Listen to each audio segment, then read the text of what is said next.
All right, you guys, welcome back to another podcast video thing here on my channel. Today, I'm joined by my roommate and good buddy, Mr. Saintone. We have a lot of cool stuff to talk about today. There's a huge patch coming up in KR for Lost Ark. We have the Jumpstart servers taking place and just a lot of other things to cover as so much has changed over the past year with Lost Ark. I thought it'd be fitting to do a podcast like this. Joined by my good buddy. We do have a sponsor for this video, so we'll hop into that, and then I'll see you guys back here at the podcast. What's going on, you guys? A lot of you know that I've recently been sponsored by Starforge PCs, which is pretty exciting for me because I've always really been into tech and building PCs. I think I built my first PC when I was like 11 years old. And then from there, I went on to build all of my friends' PCs. It was just something that a hobby that I had. And traditionally, I actually wasn't the biggest fan of pre-built PCs because a lot of the parts that they use, at least used in the past, were like off-brand parts, whether it be like the motherboard, the RAM, the power supply, and typically the build quality isn't the greatest. But in regards to Starforge, all of the parts are listed on their website from notable companies, and you can just kind of add it up to see how much everything actually costs. Additionally, the build quality in my PC is honestly better than I could do in terms of the cable management, right? It's done so well. It feels as if like one of my friends built it or I built it myself. I also went through their customer service portal just as like a regular person to see what it was like. And they got back to me right away and then were in constant communication with me throughout the day via email to make sure everything was running smoothly. So if you are someone that is looking for a new PC, but you don't want to go through picking out all of the parts yourself or putting it together because that's overwhelming for you, I honestly can't really recommend Starforge enough. From my experience working with them, they just seem like a bunch of guys and girls that are really passionate about what they do. So link down there if you're interested, and I will see you guys back in the video. Peace. Okay, welcome back, guys. So we have a lot of stuff to talk about, and honestly, usually when I do these, we end up having like a ton of different people on, and I've always just found that I've enjoyed it a lot more if it's just like me and Say. Not saying I don't like having everybody on, but It's hard to talk when you have a podcast with a lot of people. Like, I think the last few podcasts actually had like a lot of people, and it was like this whole juggling routine of making sure that everyone has an opportunity to like air their opinions. it's so awkward too because you want to get them. Like the last one we did was with Asmon, and that was like really like we already had a podcast place. It was actually supposed to be Zeals, but then Zeals didn't show up, and then everyone's like, "Oh, invite Asmon. He says he wants to do it." And not that I don't want to invite Asmon, but I feel like with Asmon, it would have been better to just like do it with just Asmon, right? Because then it's like really awkward. It's like, what do I even Oh, ask? it's 5 people then. It It's wasn't. like it's like if you Yeah. wanted to get through any topic, it was like an hour charade of just Yeah. like Yeah. going through each person. And then people are like, Stoopzz, like give someone a chance to talk, or this person didn't talk, or this person's awkward in the comments. They always comment that. So I'm like trying my best to like get them to talk. It's so difficult, And And so it's difficult from the speaker's POV too, because not like you want to jump into the conversation because you might have something to say, but like you're not really sure when's the right time to start talking as so well. awkward. Podcasts are hard. It Yeah. is. It's so awkward. It's hard to manage. But anyway, for this one, I really thought like there's a lot of like big topics, and every time we've done it with just me and you, I've always really enjoyed it. And When's the unironically, last time when's the last time we did a podcast where it was literally just me and you? the video has a thumbnail where it was like I think I just hired Recall to be my editor, and it was his first podcast, and we did a thumbnail that like Lost Ark Gold is out of control, or like these engravings are too expensive. And it's like me and you on there. It's like, but it was a while ago. I actually looked. It was in 2022. I think it was the last time it was just me and you. Almost 2024 now. Fuck. That's crazy, dude. I know. But initially, my first Lost Ark podcast, I've actually had done podcasts in the past. I did them with WoW. But my first Lost Ark podcast was actually with you, and we were getting ready. It was like a week before Lost Ark launch. And so I thought with Jumpstart around the corner, the last Legion raid around the corner, and just like what a crazy year. I really do feel like the game has changed so much from when I first started. I just thought it was so You've been fitting. playing the game for a little over 2 years now. Yeah, a little over 2 years. I think the game, I don't know how long the game has been out in the West for. It was in February. About a year and a half in the West. A little bit more than a year and a half now. That's crazy. right? Time flies. That's actually crazy, dude. Actually, Fuck. I was just thinking the other day, we moved into this house And 7 months ago now. it was early. We like got in February, right? Yeah, it's already been 7 months. I actually never put it out an update to like a house tour stuff like that when I said I was going to. Yeah. I I know keep thinking this. to myself, oh, we're gonna make more updates to the place. I'll just wait until we make the updates. I really was just sitting here. I really want to make really bad. Like I really want to make more updates. This is so off topic, but I really want to make more updates to my room. Like I want to drill. I gotta fix the cable management under my desk. It's pissing me off, and then I want to update this side of the room. And I still like doing that. Earl's destroyed that rug. Yeah, I Um, felt really bad because like, part of the reason that me, Stoopzz, and Lust Boy moved into this house was like, part of it was like content creator house. So it was like we'd be able to collab more, but we actually haven't been able to collab that much because our schedules are so different. yeah, Um, Even this, it's like, I'm doing this podcast from my room when I could literally, you got two chairs next to you. You have like a whole theater yeah. set up basically. Well, I'm more worried about the audio. I was more worried about Yeah, the that's audio true. That's sounding fair. sounding like scuffed. That would be the Yeah. idea that like you just be here. But then it's like then I'm like awkward. I don't know. Maybe we had a table. One thing that I Yeah, I guess do, most podcasts that have like an actual like table set up. or more spaced out than just we did the Loa on show. I mean, a lot has changed since the last time we did a podcast together. But I mean, even I don't know if my YouTube channel and this channel has even seen that I'm in a wheelchair. I don't know if you guys know that either. If you guys don't know, I broke my hip in Mexico, and I got surgery, and then now I'm going back for another surgery because I have to redo the exact same surgery. Because And they so, botched the first one. yeah, I'm sure some of you guys have heard of that, but I don't think I've said anything on this channel. So, lots to recap on, I guess, since we've been together on here. But I thought it would be really fucking fitting just to have us back together and do this because there's a lot of things that I want to talk about, and I feel like you always have a lot to say. So it just kind of gives you the ability to chime in as much as you want. And I think the dynamic, at least with two, maybe three people, is a bit better than five. I guess the first thing I want to talk about mainly, not just like how our lives have changed a lot over the past year. I guess I do want to give you the opportunity to talk about that if you wanted to, but more so, maybe you can share your experience when you first started playing Lost Ark and then how it's changed. Because again, for me, it's like you said, 2 years, right? So I only played, maybe about a half year before the game actually released in the West. You'd played it longer than that. So I kind of wanted you to, one, share your experience in how the game has changed a lot since you started, Mm. and then maybe how your life has changed since you started. Yeah, so I started playing Lost Ark 5 years ago because That's I like crazy, many by the others. way. Sorry to already cut you off, but that's actually fucking crazy. 5 years. Oh my Yeah. God. Well, I don't know. It's a little. It's not that it's disingenuous to say 5 years, but like back then when you played Lost Ark, right? You weren't really putting that much time into it. It wasn't an all-day game. Like initially, yes, it was an all-day when the game came out. But like the thing about Lost Ark was it wasn't an alt-driven game back then. And so the format of like your daily playtime was different. Back then, the game was so focused on um doing your collectibles because it was like it was mandatory back then, like how nowadays like when well yeah, you probably haven't done the story in a long time, but when you did the story you sail off to Rohendel after Vern, right? But like Yeah. back then if you wanted to go to Rohendel you had to get 20 island hearts. So like Wow. if you did the story but you didn't do anything with island hearts yet, the game would just like hard blocked you on moving forward until you get the 20 island hearts to get a special sailor that was needed to cross to the west. So like back then, it was like the dailies took a lot more time, but you didn't really have alts that much. Because also back then, this is funny because we'll probably talk about this a little bit later with like the homework reduction.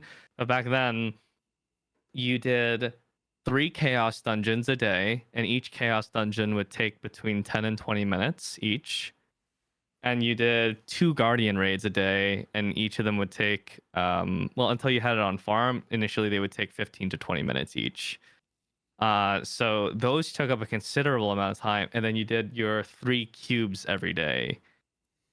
And I know that part sounds weird. but that part didn't actually take as much time as you might think. But the reason why we had to do cube every day was they gave us 3 tickets every single day. You know how you get the cube tickets in Chaos Dungeon? Yeah. Back then, when you logged in, you were issued 3 tickets called Thyrane's Commands, and you could either spend them on Tower, Cube, or Platinum Fields. And everyone spent them on Cube because back then Cube was the only source of gold in the game. There was no other, like, you couldn't get gold from raids. There were no adventure islands or anything like that. It was only Cube. The game back then was very oriented towards like single character play, and there were some other activities, but that was pretty much it. This was before the time of Legion raids and all This is that kind season of 1. stuff. But that was also like a really This is doomer season time 1, for the right? game. Season Yeah, this 1. is season 1 that we're talking about. It was also a very doomer time for the game because initially the game started off good, but then the game got really, really, really pay to win towards the end of season 1. And it's not like the pay to win that we know today, because we know that Lost Ark is a pay to win game. You could literally spend real money and get power. A lot of people do it. But back then, the difference was if you didn't pay, you didn't get to play the high-end contents. There was no option to actually farm into the high-end contents back Yeah. then, because you couldn't like use alts to generate materials to funnel to your main. It just wasn't an option. And so when season 2 came along, that's when we started building up our rosters of alts, and then the playtime started increasing. And then it was just more and more alts over time as they had new hyper expresses. The power pass system was developed, and they started giving us power passes. Before we knew it, we slowly started building up to rosters of 6+ characters. And remember, also, this was before the 6-character gold lockout as well. So people were raiding on more than 6 characters to generate gold. And then it eventually got to a boiling point just recently, which you're very well aware of. Yeah. Yeah, I have that. I'm just taking some notes because you're touching on a lot of things, and I'm like, oh, I want to make sure I touch on that because it's good, something I want to talk about, throughout the podcast. Well, that was really good. There's so many good things that I want to unpack on, but I do want to give you just the opportunity. Also, why don't I start with this, because I think it's better, because then it's not you just ranting for a while. It's funny that you say all that, because when I actually got into the game too, and I said the game respected your time, which, by the way, I fucking never said that, but classic.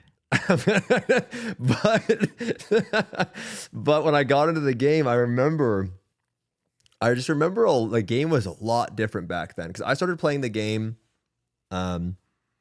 right after like we were just watching, me and you were just watching like that video about like Final Fantasy 14 with like Zepla, and like she was like kind of, I don't want to say she was shitting on the game, she was just giving feedback, but like just to summarize it, kind of like talk about all the issues with the game, right?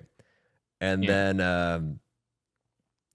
we're like, oh, there was talking about WoW, and it's funny because I remember like at the time I was playing a lot of WoW, and this was like when Shadowlands came out, and Shadowlands was just terrible the first patch. It was fun at the very launch, but it got really bad. So then everyone was kind of migrating to different games, and then people migrated to 14, and I played 14 for a little bit, and then I migrated to Lost Ark because I watched this Syvo video.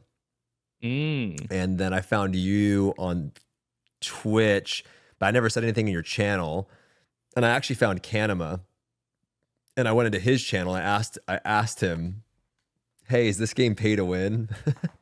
You know what I mean? Which is like, I feel like the default answer on Twitch that like somebody like the NPC like comment like, hey, is this game pay to win? Yeah, that's actually like, that's funny, because that is a comment that still like regularly appears in chat to this day. It'd be like, first time chatter, hey, is this game pay to win? Yeah, I know. Yeah.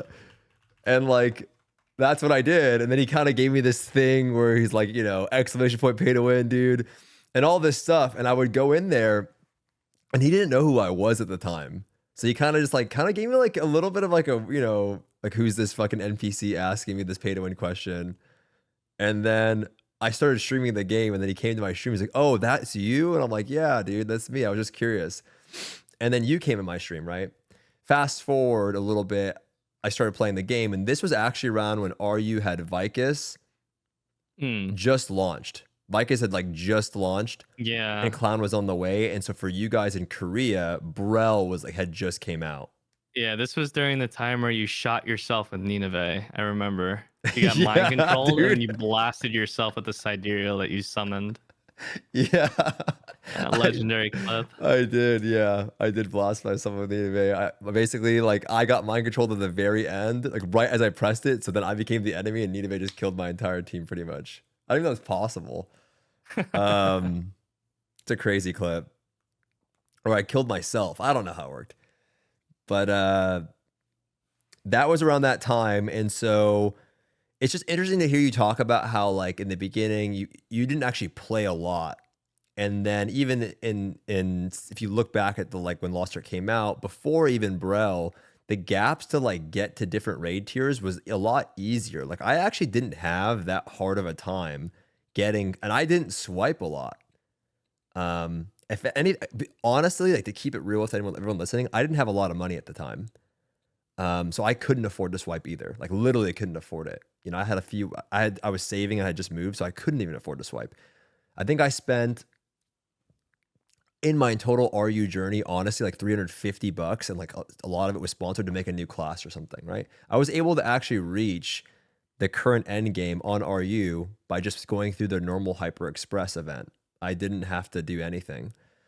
But it was just easier to get through the tiers, right? It was a lot easier to progress through the game, and you didn't have to play a lot. And so it's funny because I think at that point, and that's when I made the video and talked about the game, and the game changed a lot right after Brel, right? People started making more and more and more alts, and they became a lot more alt centric. And it was even more alt centric when I started playing because you used to tell me like, oh, you need alts. Um, Yeah, and that was a really short-sighted thing on my part because like when I like looking back on it, right? That was during the time, as you had mentioned, where the game was becoming increasingly alt-centric, especially because the raids were starting to give more and more gold. Like when season 2 began and all we had was like we didn't even have Argos yet. And then when Argos came in like 2 months later or a month later, like the amount of gold income we were getting from raids was still like a really paltry amount. And then with the advent with Legion raids, we started getting more gold from raids, but it was terribly difficult to actually hone up. So by the time we got to around like Brel, when they started adding in some light honing support to get to like Vulcan, that's when alts started getting to the level where you started looking at it and you were like, oh wow, like yeah, we can get like a decent amount of gold just from doing all these characters right. in these lower raids. Um, and like Fulton 4,500 gold, like that there's a pretty decent sum of gold for like for an alt, and it wasn't that hard to raise them. So people started building more and more alts and started playing more and more and more. So by the time the Western version came out, or like kind of the hype was building up in the Western version, that was kind of the advice that we Yep. mirrored over to Western players. And looking back in hindsight, it wasn't a good idea to give that advice. Because while it was true to some degree that more characters means more materials and you'd be stronger, it also came at the expense of kind of spreading this pervasive culture that you have to play alts. Yeah. That. And Yeah. we really pushed that idea at the beginning as content creators, like the content creators from that played on the Korean server, play alts, you'll get stronger. But the Western version was very different than the Korean version. By the time it came out, the honing support was already in place from the beginning, and so the whole dynamic of raising your character was also different. I would say that at the beginning of the Western launch, this wasn't the case because you remember the dead zone, the 1340 to Oh, at that 1370 point, dead yeah, zone. at that point, it Yeah, was kind of helpful to have. it Definitely, was yeah. relevant at that point, but shortly afterwards, as they started actually porting over the quality of life from Korea faster, and then like the honing supports came in, you could actually get by with less characters and access content Because like on day one. I didn't think I even had that issue at all in RU, right? Oh no, my TV. Mm. I didn't have that issue on RU at all. And I even made a video before the launch saying you don't need a lot of alts because I had no trouble getting through the game because of all of the first time like the bridge gave me a lot, right? South Fern Vendor gave me a lot on my one character, right? If I just put everything on that character, I did pretty fine. And I had a couple, Mm. but I wasn't like roster of 6, and I always made it by pretty fine. Even and I didn't always care about the quality. Like I wasn't so hyper fixated on all of these things. I just made like I remember I got a 5x3 set at the time, and I was like, "Yo, I got 5x3." You know, was it the best 5x3? I think at the time when I first built it, I was playing Supercharge on my Zerker, I think, um, and then I changed it later or whatever at some point. But I remember, the game, like the advice that came out around that time. Everyone was saying you need all these alts, and then people started picking it up. But I think that not only was it like not necessary advice, but I also think the game changed a lot because then it started the verticality started getting really, really steep. And like at the time at the launch, it actually did make sense to do vault-ins and stuff like that because you were making gold, and people were okay with doing alt vault-in runs. Like I remember when NA came out, they were literally called alt runs. They were being formed in the party finder. And so nowadays you don't really see that anymore. You just see vault-in runs. And so there's an expectation that you need to have 5x3 for X, content. Even today, like people aren't going to really bring you into a Vicus. I mean, people probably don't do Vicus, they got nerfed, but Vic gold wise, but like people expect you to have gear on all of your characters, and that's expensive to do, and it's hard to pay off, especially depending on when you made them. Like when did you get that 5x3? And so it's just really interesting that the game's kind of changed quite a bit, and even like people are asking me now, like how am I going to get to 1620 for Voldus? I'm like, you're going to have to really funnel it on one character. Like you're going to have to really buckle down and like dump that gold that you have. Things sped up a lot. Like if you're someone who's watching this podcast later on and you only played like at the beginning of the game's launch, or you've been gone for quite a while, things in the West sped up a lot in the last year. And like the Western version of the game is literally on the cusp of catching up to the Korean version. Not catching up like 1-to-1, but like it's close. Being at a point. We're at a point now where in a few weeks' time from now, a few people in the Western version of the game will have characters that are stronger than my strongest characters. Well, we're at that point. Yeah. And in what is it? 2 months from now, the Western version will have all the classes that the Korean version has for pretty much the first time ever. Yeah. Yeah, a lot of things kind of sped up, and so you might remember that there was kind of like a little bit of a lull between content, but then they started like pushing out raids really fast, and so now people are starting to have to come to this like decision of like how to allocate their resources, because generally speaking, I think people want to experience content on day one. Like that's a general desire of players. It's not a case of, oh, you don't have to do it on day one, the content's not going anywhere, you can get there like a week or two later and it wouldn't be a big deal. Players literally want to experience that day one raiding feeling. That's like a goal in mind, that's an objective. And so before it was easy to kind of like raise many characters side by side, but now as content is kind of like sped up and brought to the Western version faster, people have to be a bit more decisive about what they're raising, kind of like what we had to do in the Korean version. Like in the Korean version, it was very difficult to get one character to the newest content on day one, let alone more than one. I think Western players kind of got used to like bringing multiple characters and like doing multiple Brels in the first week or something like that. But as you get to Voldus, it's going to be harder to do that because the time frame is just shorter. It's easier to hone nowadays, of course, but it doesn't change the fact that you're not the time frame that you have isn't the same as the Korean version. It's actually less. It's also just a lot of. It's also just a lot of shards, and right. Oh yeah, it's an insane amount of shards. And that's just like something that you can't really. I ask people all the time, like, what do you guys buy for Marys consistently on your main? And they're like, no.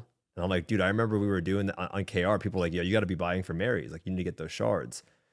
And for us, it's so different because I got to play a little bit of Korea, and I got to like play alongside you guys, and like be like within your guys' like friend group, and like the discussions for a con. Like I remember like being around a lot there and like understanding the pacing of the game, like what people were doing to get ready. And it's just so different than the West. Like the West is so, if you're watching this today, and you haven't played the game in a while, or maybe you have been, or maybe you just don't know the differences. Like the Western version is so much more fucking free, dude. Like The fact that we got like the 1580 or 1590 like gold nerf before like the day a con came out, like that's crazy. You know what I mean? Like those Yeah, things. that didn't come out until way later for us. And we had it with Brel too. Like we always get the shard nerfs. And that's like you have to understand a 40% shard nerf. That's shards are time gated unless you're buying them. Like they're really hard time gated. Like you can't help your ults don't really help you unless you're buying them with gold. You just kind of wait. And so like to get that is just shows you that they're trying to speed up the game and make it a lot easier for everybody. So the game is significantly easier, and it gives That's what you. got me to. That's what got me to actually like start playing again on the Western version. When I saw that they ported the most recent stuff over, I was like, I mean, why not? How's that been, by the way? It's good. Like, honestly, going through the progression now with all that kind of stuff feels a lot more streamlined. And I did it like super expedited because I also swiped like a couple hundred on top of that so that I could super speed it up and get to 1580 almost immediately. I remember me and you went to Hobby Lobby and I'm like, say, dude, I think that gold nerf's gonna be coming in soon, dude. Like, shit's so inflated. You're like, dude, do I have swipe now? Like, I'm like, I don't know, man. Maybe we swipe, and then you just bought a bunch of gold, right? So it worked out well. So I recently got to 1580 in the West. It took me 2 weeks from 1370. And what I kind of realized going through it is like the current experience of honing to up until about like 1540, I would say, is really good. The rates are good. It's really good, especially if you're not rushing it like where you have to put, you know what I mean? Yeah. And what I think is like we look at this as like a catch-up system, but really this should be considered the default experience. I agree, yeah. Now that I look at it, the current honing rates at the actual end game are kind of purposefully designed to slow you down and buy the developers time. 100%.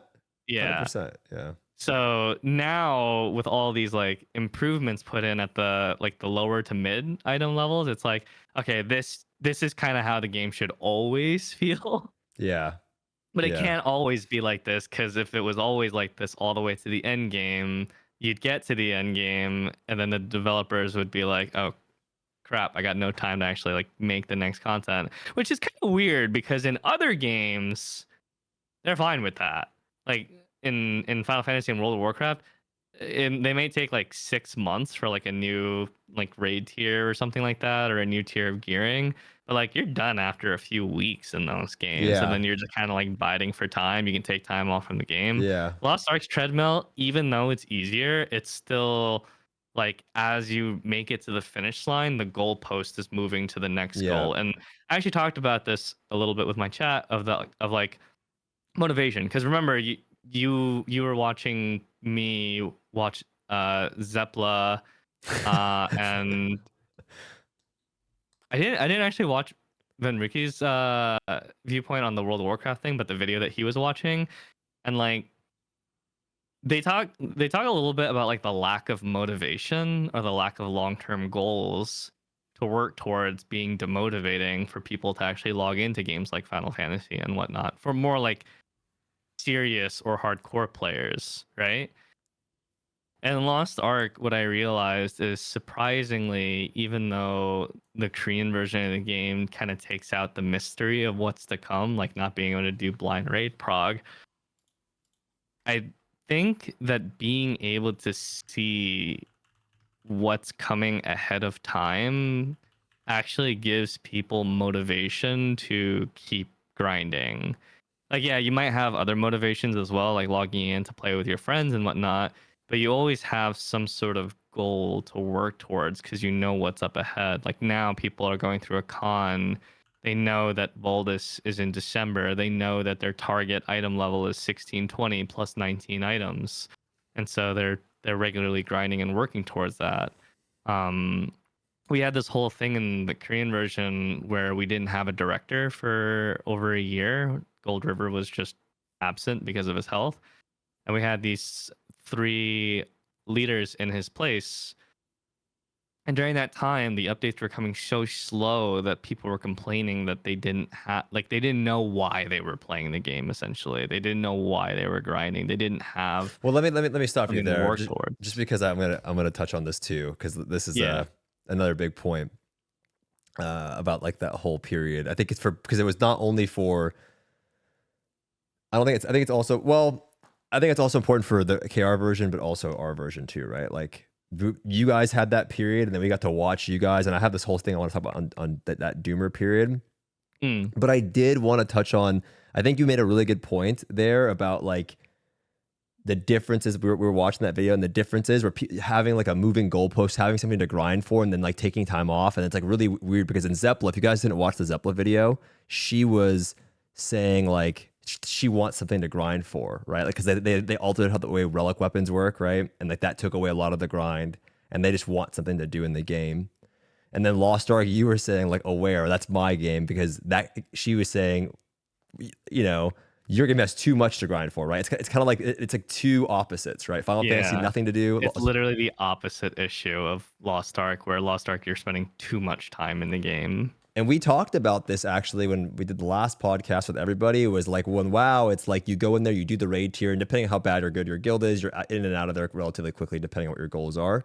And then you're done for the raid tier because you have the gear. Lost Ark, it's like you're constantly playing to get ready for the next raid tier, right? Like because the goalpost is it's so far ahead. You need those 6 months to get ready for the raid. It's not like you do it, you're done, you have all the gear, right? You're honing. And it's interesting though, because I remember I used to go into your stream and I used to watch you. Like again, this is like when I first started playing. You used to like end your streams by just sitting there and doing PvP. And Yeah. I remember like I was like, dude, like what happened? How come you don't? If you guys don't know, like say you used to do like just I don't know, like sort games or you just queue up for fun. And I asked him like, why don't you do that anymore? He's like, well, maybe nowadays you probably could, but like at the time, you were like, oh, I got a lot of dailies to do, But before you didn't have as much to do. You didn't have as many characters, as many dailies, Dude, as many raids. I was on Twitch, I think last night, no, 2 nights ago, and I saw Captain Jack was streaming PvP, and I also found another stream of the Royal Roaders champion, Damn. Scouter player. He was streaming PvP, and I was watching this. I was like, fuck, I want to do this again. I kind of miss it, dude. Okay, fuck. I missed it. I did it. I queued up a game and I was like, yo, this is fun. Then I queued up another game of Norms and it was like Darksma, who's like the guy. I don't know if you guys remember who that guy is. Oh, That yeah, guy's Darksma, he shit all over me. I'm like, I'm not doing this anymore. But like, that's the problem. PvP, yeah. dude. What I learned when streaming PvP is that people trash on it, but they absolutely love watching it. It's such fun. good content to watch. Lost Ark PvP is actually like a fun spectacle, way more fun to watch than to play. Yeah, I still like playing it, man. No, I like playing it too. I'm just talking like the average player, because it just takes so long before it reaches an enjoyable point, which is crazy. And you don't get any reward out of it.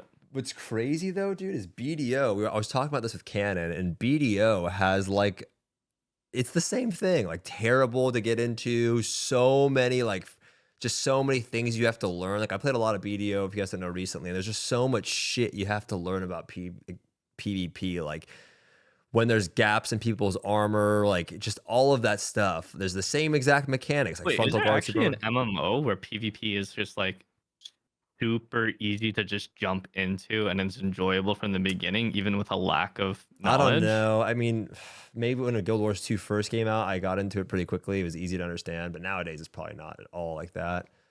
I don't know. It's just it could just be a PvP thing, because you have to learn so many matchups and everything, and that takes a lot of time, dozens of hours. But I don't get it though, because people always talk like, I feel like BDO PvP is so confusing and hard to understand. I just feel like that's because there's such few like types of activities in BDO that like you can, I don't know, like I don't want to say there's no end game. I hate saying that, but like it's a big part of the end game. Whereas in Lost Ark, raiding is a big part of the end game. But I remember when the launch came out, man, everybody was doing normal games, like, and it was so fun. Like, we had time. You know what I mean? Yeah. We had time, and so we were. There was time and incentive because people were doing those the weeklies for the leap stones. Yeah, they were good.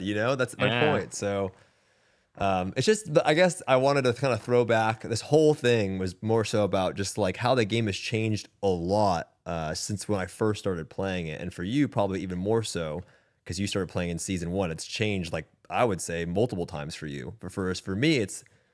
it's probably changed 2 times, you know, and which is, I would say, once with this whole like the game becoming a lot more grindy. Not as much in the West, though. I feel like a lot of, as you mentioned earlier, a lot of that self-induced or just community-induced because of the advice that we were given. All of our content creators are Korean, and whatever they do, like that's the advice that's passed over. I don't know why I didn't notice it sooner. Like when I should have noticed it by the time Legion raids started getting introduced. How like the more serious, like hardcore grinders were over prepared for everything. They were all over item level. Their weapons were higher honed than mine ever was at that stage. Their gems were insane for that stage as well. And I was like, it just never occurred to me that they were just grinding the game so hard that their characters were just so strong. I was try. I hate to like I hate saying this because I know it's gonna come off. I was saying it for so long though. I kept telling people like, bro, this is not normal. Like you guys are fucking stacked. And I don't even think it's just because they were grinding a lot. Like, yes, they were over prepared, they had the guides, but it was just easier. You know, we Yeah, always we just always have a vendor going, I don't honing know. nerfs. I literally just called the people watching this chat. I'm Yeah. so You're just used to I'm being in a live streaming bubble.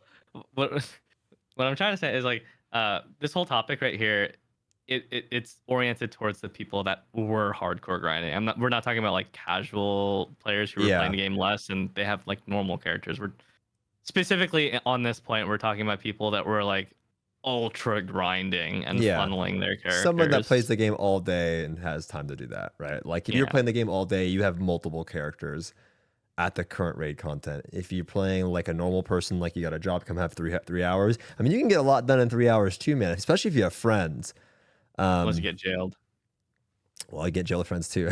Yes, but one of the ways the game has changed a lot though was recently. You know, we just came out of. I wanted to kind of touch on this before we get into like we're like in the intro phase of this thing. Still, we have a lot of like big topics I want to touch on, but the doomer period, right? The game has changed a lot in the past, I would say 2 months, 2 or 3 months. It's changed significantly. And that was a result of a doomer period, which was honestly, I was pretty close to. I mean, I'm not saying I was close to quitting the game because I don't want to say, I don't want to ever announce my departure to something like that. Like, it's always so cringe to me.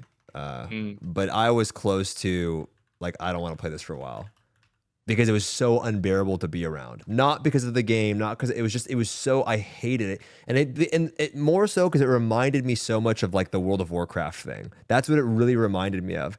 And I got a lot of that. And again, I'm not here to like shit on anybody that was upset or like say it doesn't matter. It's just, it's a personal thing. Right. And so I remember we were watching Loa on, and I get it because it was disappointing. Right. But there was some good things shared there, and honestly, people had the right to be mad. It made a lot. It did. Well, I don't think people getting mad actually made any changes. I think competition made the changes from other game companies. We can talk more about that later. But I remember watching Loa on and sitting there with you, and just people were like, "Fucking fix the game!" Like really fucking mad. You know, there's like 10,000, 11,000 people watching, and I'm like, "Wow, dude, people are really fucking mad."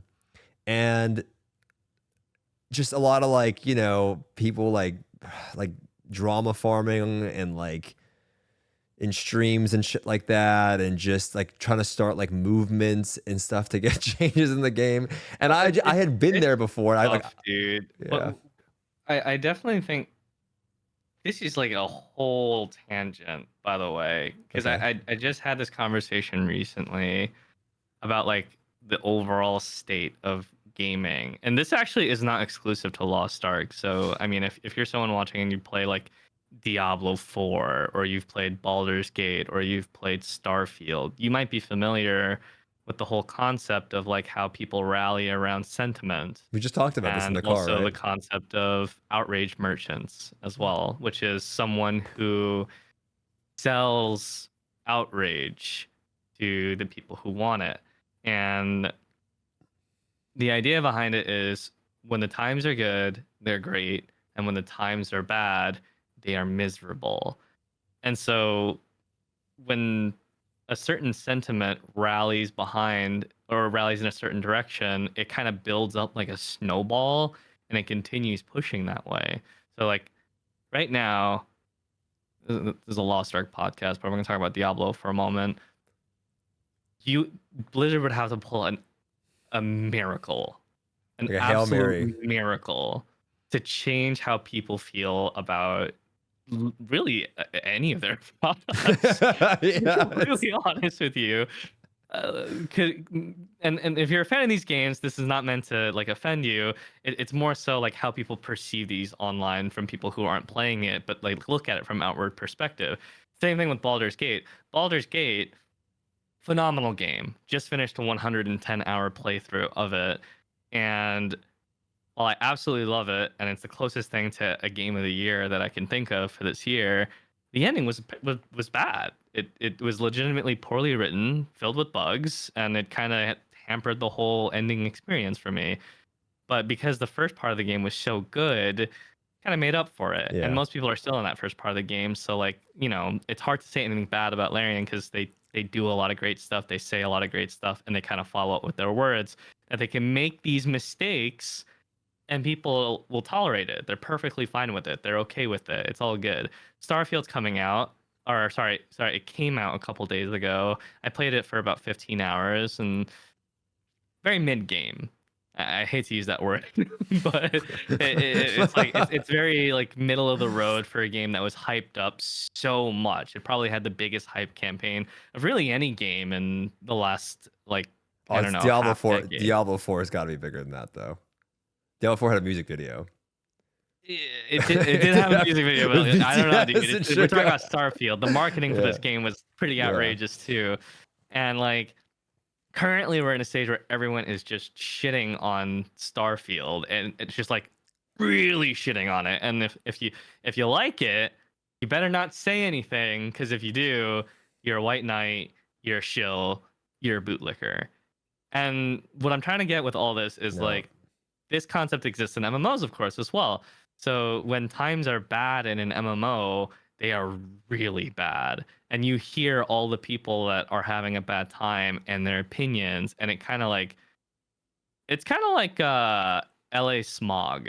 It's like smog that fills up the space around you, and it'll almost like suffocate and choke you out to the point where it's almost insufferable to be around. Yeah.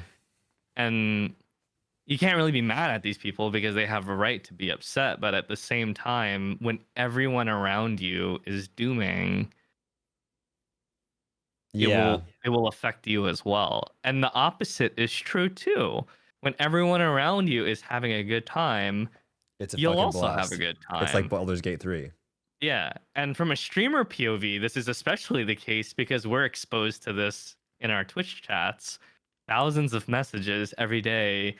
When something bad is going on, we see this in like, our chats. And when like lately, because the changes have actually been really good, we haven't gotten to that yet. I mean, people have generally been a lot more positive lately, so it literally got him to start playing the game more again too. Me? Yeah, you. Yeah, okay. Yeah. So I was like him. Yeah.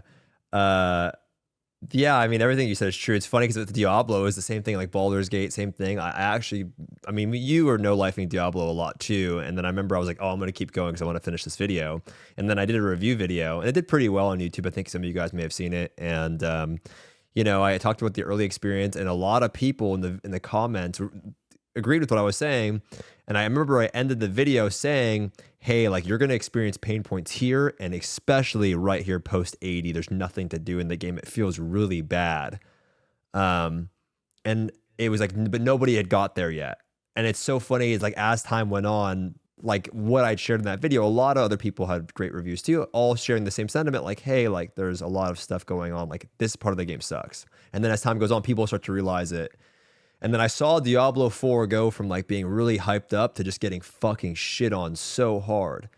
And then once that momentum starts rolling, it's over. Like it's so hard to come back from that. And like Lost Ark has definitely gone through that as well, right? Like Yeah. just I will talk more about this a little bit later, but like overall, it's just like it's so hard to recover from that like momentum. And you know, I think I remember when we were doing the Loa on show.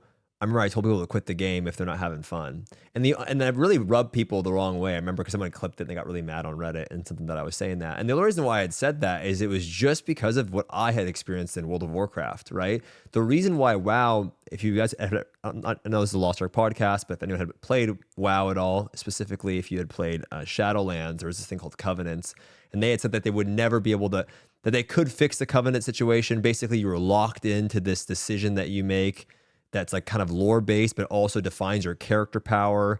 And then they would balance and tweak these Covenant abilities. And then you'd have to, it was so bad because everyone was saying this is a terrible decision. Don't combine story with character power. You're just forcing everyone to do the best one possible, despite all the story and cosmetics behind it, this decision. They said they couldn't fix it. It's that they would be able to change. It's too intertwined with the game. Then Final Fantasy started popping off, and despite for months of me making videos, talking about different things about the game that they need to fix, whether it be solo queue, PvP, covenants, balance, tuning, whatever, they never did anything. Not just me, everybody, the whole community. They never did anything, right? It wasn't until it was very obvious that everybody was going to play Final Fantasy 14 for a little while, like because of Asmon and everyone kind of, you know, migrating to that game. And people were definitely unsubbing. You could see it in the game. There was less people logging into the game. Boom. They changed literally everything. Boom. Covenants, no problem. We'll fix that. Like, you know what I mean? Like, oh, we can't do it. Don't worry. Next patch, guys. Like, literally next week, you can switch freely, whatever you want. They did it as soon as people stopped playing the game. And so when I gave that advice, I know it's like people are go, oh, well, it's wrong to complain. Like, I'm not allowed to complain. I love the game. And it's like, no, you're 100% allowed to complain, but like, are you critiquing the game or are you just unhappy playing the game? Because if you really want them to change this shit, the best way is to stop playing the game. Because as soon as you stop logging in, as soon as you stop paying, then they're gonna really go, oh, there's something wrong here. What metric do they really have to make changes? Right? Like, there's always complaining on the forums. There's always people complaining and whining about something in the game, right? And then how do they know what's the right advice or not? Like, is this person on the forums based? Is what they're saying true? Should they follow what this random person is saying? How do they know what advice that go on, right? But as soon as people stop actively playing the game, that's the easiest metric to know that something's wrong. Yeah. Right? And on that subject, Lost Ark recently went through that in the Korean side. Yeah. Where there was kind of this mass exodus because people were pretty... Okay, to say pretty unhappy is basically an understatement. They were very unhappy.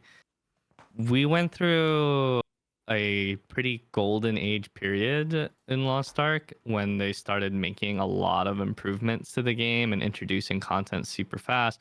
And then if you guys remember, at some point, the director, Gold River, stepped down due to his health.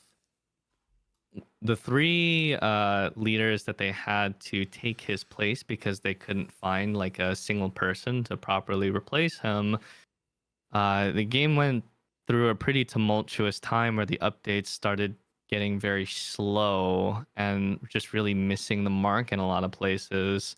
And then Lost Ark also does 2 shows a year. They do Loa on Summer and Loa on Winter.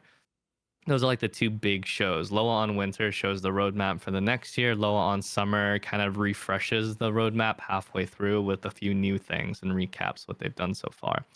And the Loa ons, after the director had left, were very not great. So shitty. Compared to the ones that we had seen beforehand and shit, like we watched together. Compared to those, they were very mediocre. They were really out of touch. They felt unpersonable. It kind of felt like people were patting themselves on the back a little bit, even though they weren't really doing anything. And it was not good. And so people on the Korean server started leaving. And basically, in total, there were 3 shows. There was Loa on Summer in 2022, Loa on Winter, at the end of 2022 and LOA on summer in 2023. The third one is the important one that we have to talk about, because the third one was the straw that broke the camel's back. The proverbial saying where it was the last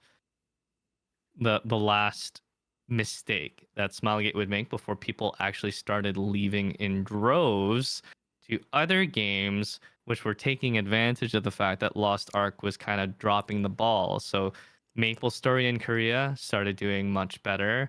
Black Desert Online in Korea also doing a lot better. And this charge was very much so led by a lot of content creators who were speaking out on the matter and kind of convincing their followship, their Korean followship, to basically leave Lost Ark.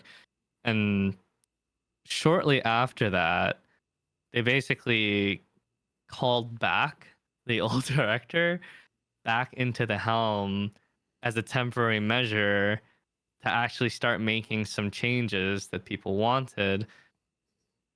And I would make a very, very strong argument that a lot of these changes that we'll go over shortly would not have happened were it not for the fact that people were leaving the game. Yeah. So people, it's like the saying, vote with your wallet, but in the case of MMOs, it's vote, I guess, with your time. Your time, 100%. You know, yeah. it's not like you don't like the game or you're, you know.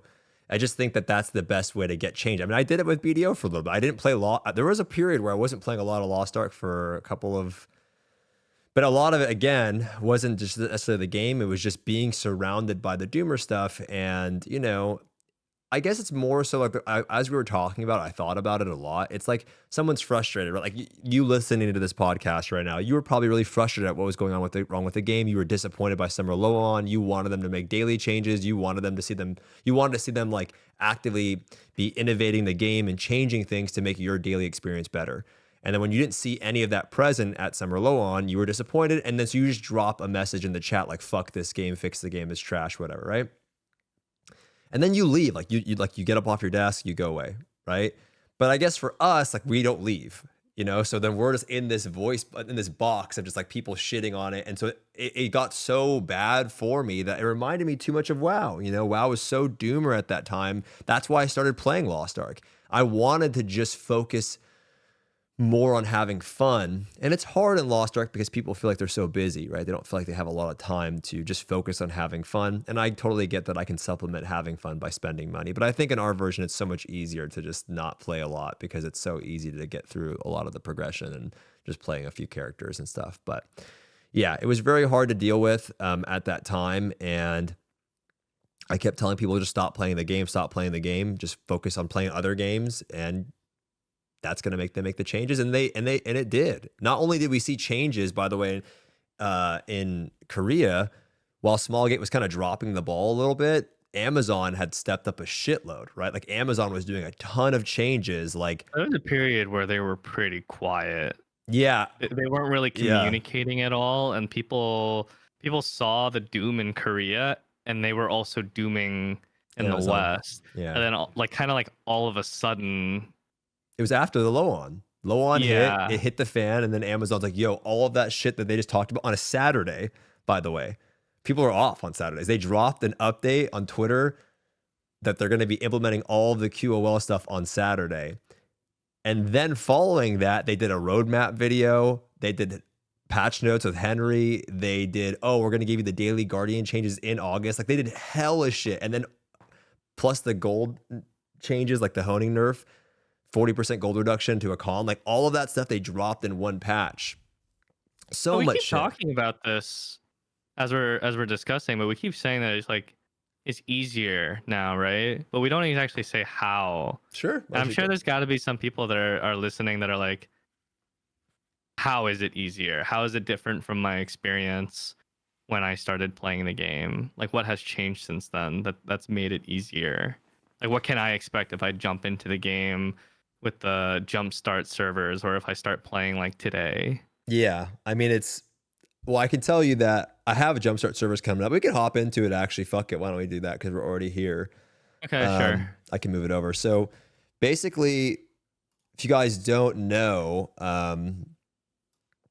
there has been a lot of changes to Lost Ark, I would say, in terms of like what it takes. They've done a giant revamp of the early tiers, first of all. So tier 1 and tier 2 have been condensed into a single tier. And then getting to 1490 costs pretty much 0 gold. It costs 0 gold, actually. Isn't that funny to think that it costs 0 gold now, when in the launch of the West, people were pay to winning like over 10 grand To just to get to like 1370, 14, 15? Yeah, it costs 0. Outrageous. It's and that was just crazy. a year and a half ago. Dude, I just made a scouter, right? And you can buy, this is not me like, saying you can pay to win, but you can buy an Algacia Power Pass. It gets you instantly to 1460 for like $50, right? And that puts you, and then I looked how easy it was to get from 1460 to 1490. It's crazy how easy it is. It's like a joke. Getting a plus 20 weapon and a glow is very like new player, like, hey, hop in and just try this, But they've done a lot of revamping of like materials. You spent $50 for that? Mm-hmm. Couldn't you just get like do they not sell like a $15 pass or something like that? They do, but I don't have to do all the story and all that stuff. Yeah, you can do it much cheaper. Right. I just wanted to, you can do a 14-15 pass if you want to go through all the story, which by the way, Algacia's story is pretty good. If you want to go through all of that, it's your first time going through, totally go through it. I don't want to do that stuff again. But that's not, by the way, that's not out of the ordinary. Like WoW sells you character boost for $60. No, I'm just saying, because like the Hyper Express starts at 14-15. So there was no Hyper Express. Oh, okay. No. It was just straight up no Hyper Express. I wanted to make a new character. How easy is it to get to 1490? It was nothing. Right, because you used that on your Deadeye, right? No, I used it on my Soulfist. Oh yeah. That's right. Yeah. Earl Blast. Earl Blast, yeah.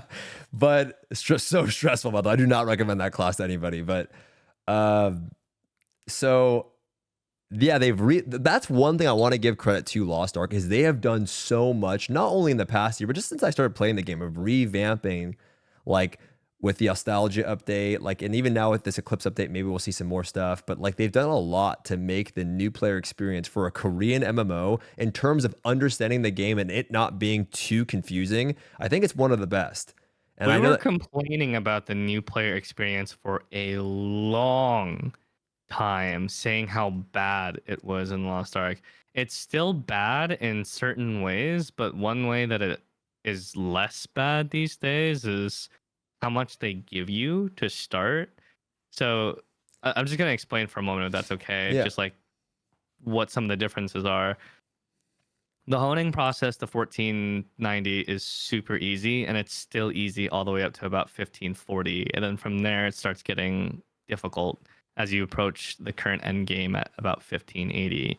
So just in general, just honing costs lower. A lot of the gold costs have been removed. A lot of the material requirement has been greatly reduced by as much as 40% or more in certain cases for things like shards and whatnot.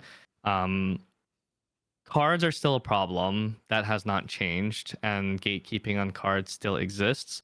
It's gotten a little bit better. They've introduced a lot of quality of life and new card sets as like an interim kind of power kind of thing, but you're still looking at a process that takes several months. So deep dive?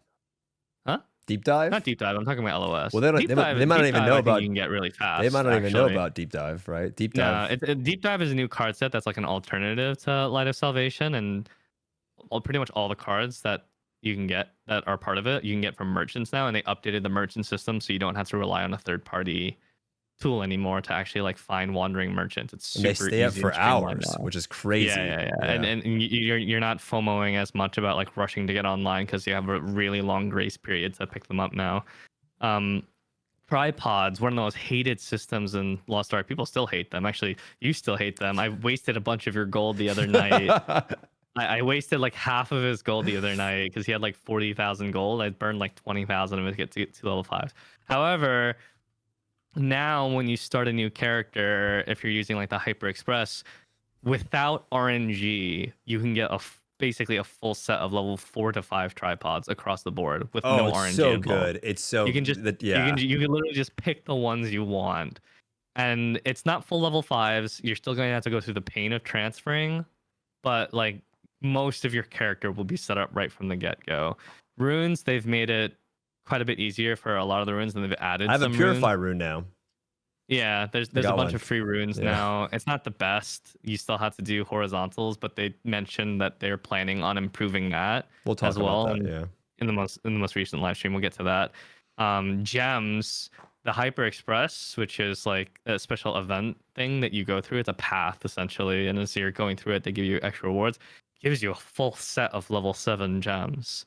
By the way, I still think it's so dirty that they didn't give the level 8 gems. I don't think they even know what's going on with that. I don't think they even know, but they wrote it in that post, and like they're like, we're looking into it. I still think it's so dirty. Even if it was not intended to give the level 8s, they should give the level 8s anyways. Who cares? It's such a small thing, but Yeah. I'm just saying, just from like a player Yeah. player publisher They just POV, give it's them like, the if gems. you say you're gonna do something, you gotta do it. I don't no think they- matter what. yeah.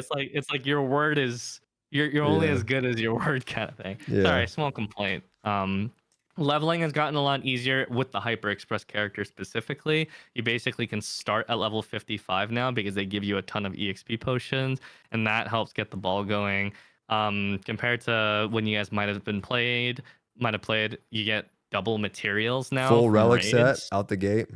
Yeah, you'll start with a full relic set. You can get double materials to level up your set. Like There's it's so much, dude. faster. I was gonna Instead say of 7 weeks, you're looking at 3 weeks to like Yeah. get your character up. It's like the time it takes to get a playable character in a decent state where all the factors of the character are decent doesn't take too much time now. Quality still sucks though. Yeah, quality's terrible. Quality sucks. But I mean, what I wanted to get at is like when you're like, oh, let's tackle this idea of explaining to the players what's changed. I think I'm gonna post something in the description of this video. Maybe I'll ask Recall to put like the patch notes. You guys, if you haven't played, there are so many fucking changes. It's insane. Like they actually made a video talking about the patch notes because the patch notes were too long. Dude, they've made it so you get double the raid materials. They've made it so that like so much, the raids have been changed, altered, and nerfed. And there's more things that are coming. Like, and I want to talk about that a little bit later, but we'll hop into the jumpstart stuff. They have made, and what I wanted to say was that, you know, you said it's still bad or it was really bad for a long time. I've been playing a lot of different Korean MMOs, you know, BDO and MapleStory and all these other games that people in Korea were, you know, migrating to. And their new player experience outside of the season servers, which I think is kind of Lost Ark's Jumpstart server thing, as far as like the new player understanding and like all these things you have to go, it's fucking sucks, dude. Korean MMOs are the worst at bringing players back into the game because there's so many systems, but Lost Ark has done a really good job. And I think now following what they're planning to do and all the changes that they've recently done have a really good shot of making it a lot better. So yeah, I think we as a collective, whether it's content creator or community, the biggest problem that still needs to be solved is the gatekeeping dilemma. We need to kind of work as a community to kind of nurture new players and kind of be more accepting to like help them learn the game instead of shutting them out, because you can't really grow a game without the new players wanting to stay, and they won't want to stay if we don't help them at least a little bit. Like, and what I mean by helping them is like not giving them stuff, but quite literally giving them a chance to play and learn the game. Because one of Lost Ark's biggest faults, still to this day, is raiding is the only form of progression. And that's like one thing that other games actually do, is they allow you to play solo and progress, but you cannot do that in Lost Ark.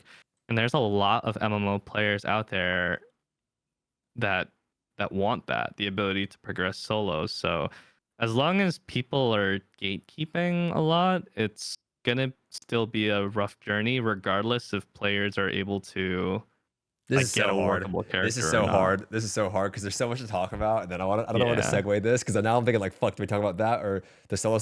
Let's talk about Jumpstart because I think Jumpstart, we need to give players the time, right? But I also I mean, Jumpstart's related to this anyway. Yeah. It's related to the whole gatekeeping thing, and it, like literally in AGS's words, the Jumpstart servers are part of one of their solutions to helping with gatekeeping. So why don't you explain what Jumpstart even is? So Jumpstart is basically, I think that the smartest decision that Amazon can make right now. I think ultimately Lost Ark needs like a knowledge reset or solo content.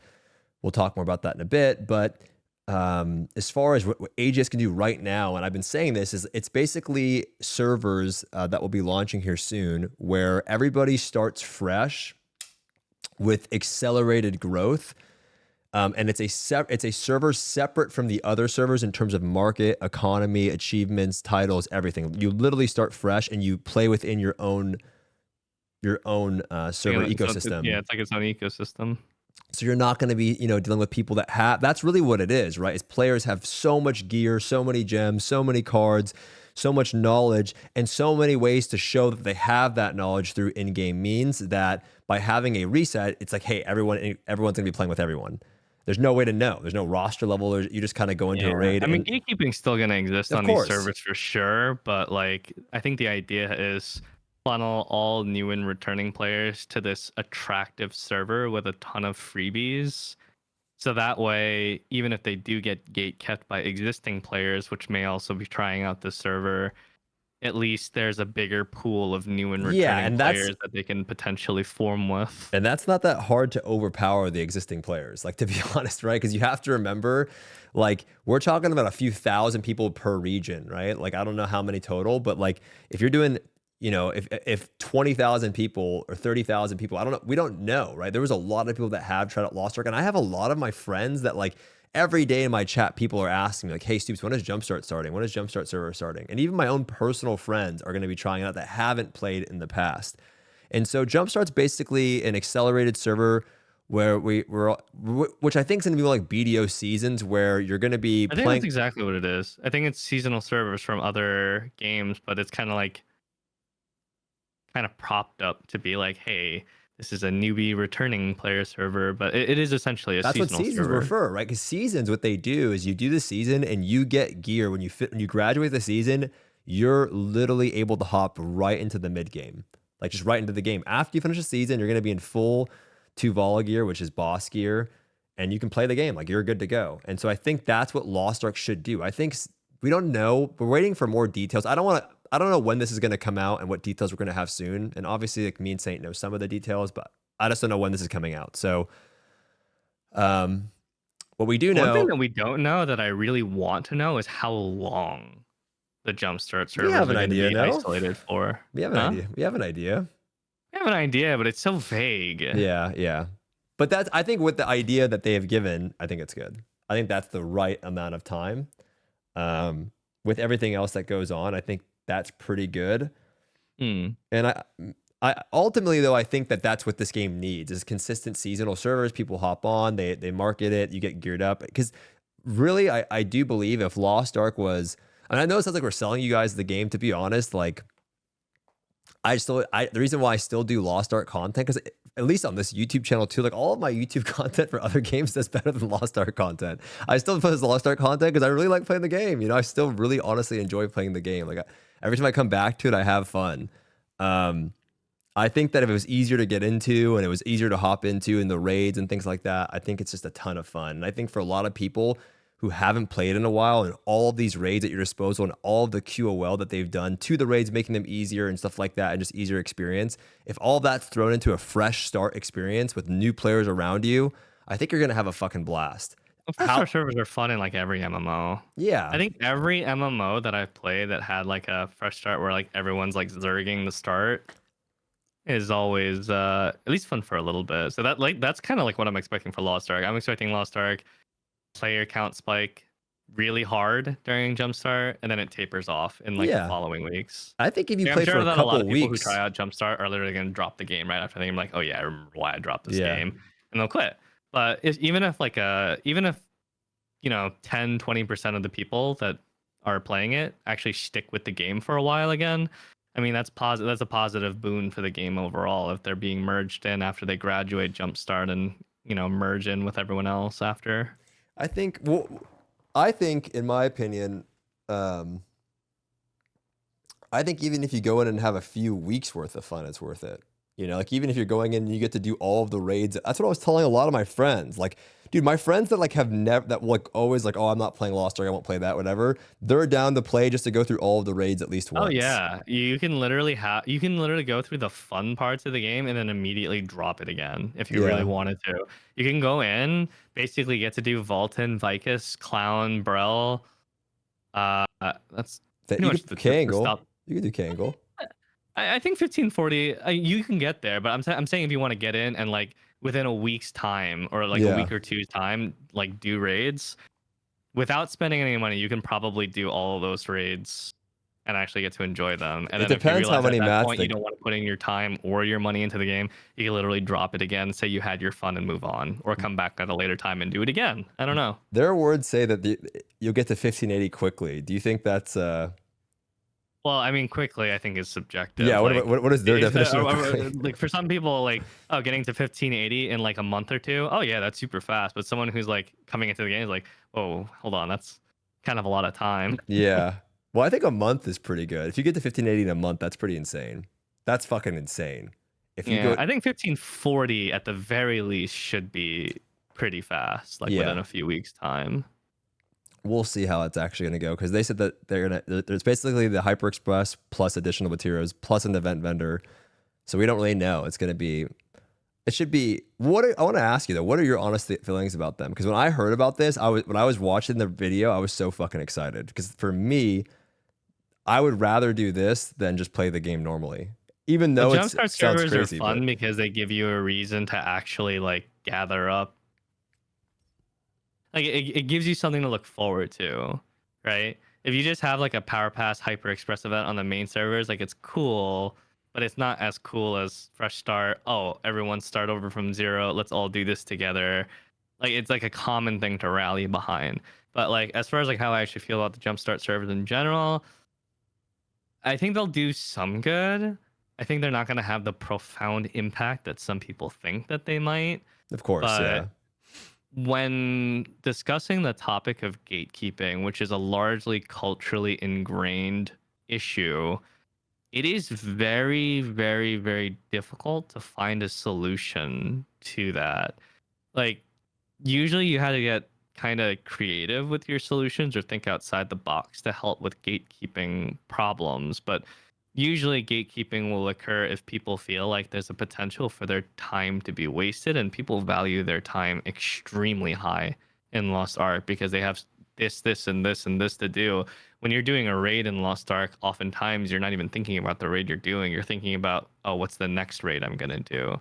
And so people don't like the concept of being jailed, which if you don't know what that means, it means, you're wiping over and over in a raid run, which you think should be over really quickly. And now you're stuck here and you can't move on to the next thing that you wanted to do. See, That's the I've kind of always thing. felt, I don't want to cut you off, but I've always felt like this is a cop out we use as a community that Lost Ark players are on this insane time crunch. I don't buy that, dude. Because it's like, bro, no one wants to, you're in a league game and your teammates running it down mid and you're stuck in this game for 40 minutes. I think people don't like wasting their time at all. It doesn't matter if it's in Lost Ark. Yeah, Because gatekeeping is like a thing that no one likes in any game. People. Yeah, but that doesn't change the fact that they don't like having their time wasted in Lost Ark. Just because they don't like it having and being wasted. My point is though, I just don't think that we have to make it seem like Lost Ark is. We were talking about this the other day. It's not exclusive to Lost Ark. I mean, doesn't this shit happen in like World of Warcraft too? Like So you were bad. telling So me bad. about like It's Mythic worse. Plus It's worse. keys going boom or something. I don't even know what that means. All I know is I really want to try out Mythic Plus at some point. Because that shit actually sounds so fun. Yeah. That's something I want to dive into too. But anyway, my point was, I just don't think it's like, I think that's the main thing is that the gatekeep, and also to your point though, we have done a lot for the gatekeeping. At least we have by the way, there's a link to a Discord down there. If you guys want to join, we have a Discord with a lot of helpers that it's still pretty active. It's a community-driven Discord. Where you can get people to help you if you are looking to get in some raids. Can't guarantee you get help, but it's a place to look for people to help you. And there's a link to other Discords in the game as well, not just ours. So I have them all linked there if you're looking for help. Yeah, but anyways, like with AGS doing these fresh start servers, I do think it's a effort to help with the gatekeeping issue a little bit because now you're not surrounded by veterans. There will be veterans on the fresh start server for sure. I mean, we're planning on playing on it too. and a lot of our viewers are planning on playing it too, because there's the prospect of the character being merged into the main region later on, and it sounds like a free high level character essentially, as with seasonal servers traditionally. But if you have more new people that you can play with, that basically the way I see it is, this is a bit, you can't gatekeep if you yourself don't fall into the whole like gatekeeping criteria. That actually doesn't stop people. I've seen people try and gatekeep before and then they themselves grief right afterwards. But What happened to me the other day? generally speaking, you can't gatekeep if you yourself are not in that criteria. You can't make like a 10 clear, like you have to have cleared this raid 10 times to join my lobby if you yourself have not cleared it 10 times yet. And so if you're surrounded by more people like that, in theory, it should be easier to set up parties where you can collectively grow and learn together, because that is way, way more fun than being kind of like dragged along by a group of veterans that know what they're doing to the finish line. 100%. It is so much more fun to learn with other people that are learning, and like that's the case in like the Korean server as well. When a new raid comes out, I'm clueless, but I'm learning with everyone around me. It's just that people who are coming in late don't get that same opportunity to do so. I had this issue in a game called Dungeon Fighter Online, where their events get you to a high level really fast, to their end game raids really fast.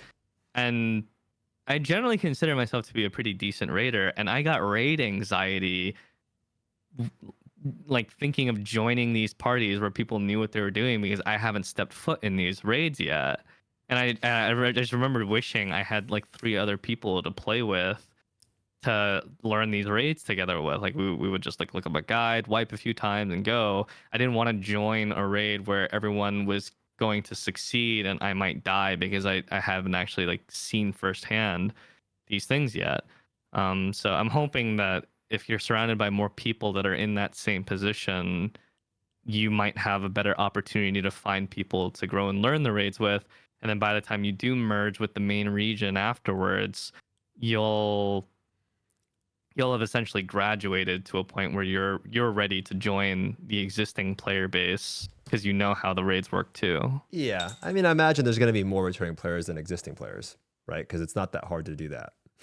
Like, I don't think everyone's going to play Jumpstart that plays the game right now. A lot of us will, but not everyone. And I think that alone isn't that hard of a number to, actually beat per region. So I think it'll do pretty well. My takes on it is I think it'll do pretty well. I don't think it's going to like indirectly boot. I mean, I don't know. I don't know how it'll actually go, to be completely honest with you. I have no idea what Jumpstart's really going to do, but I do think that it's the best solution that they have in general. What else can you do? I think the main issue with Lost Ark is there's just too many raids, and I personally believe that gatekeeping isn't a problem in Lost Ark. It's a problem in every single MMORPG at all. It is. It's just the only thing. It's just the only activity in Lost Ark is raiding. So the only activity that you really encounter is gatekeeping.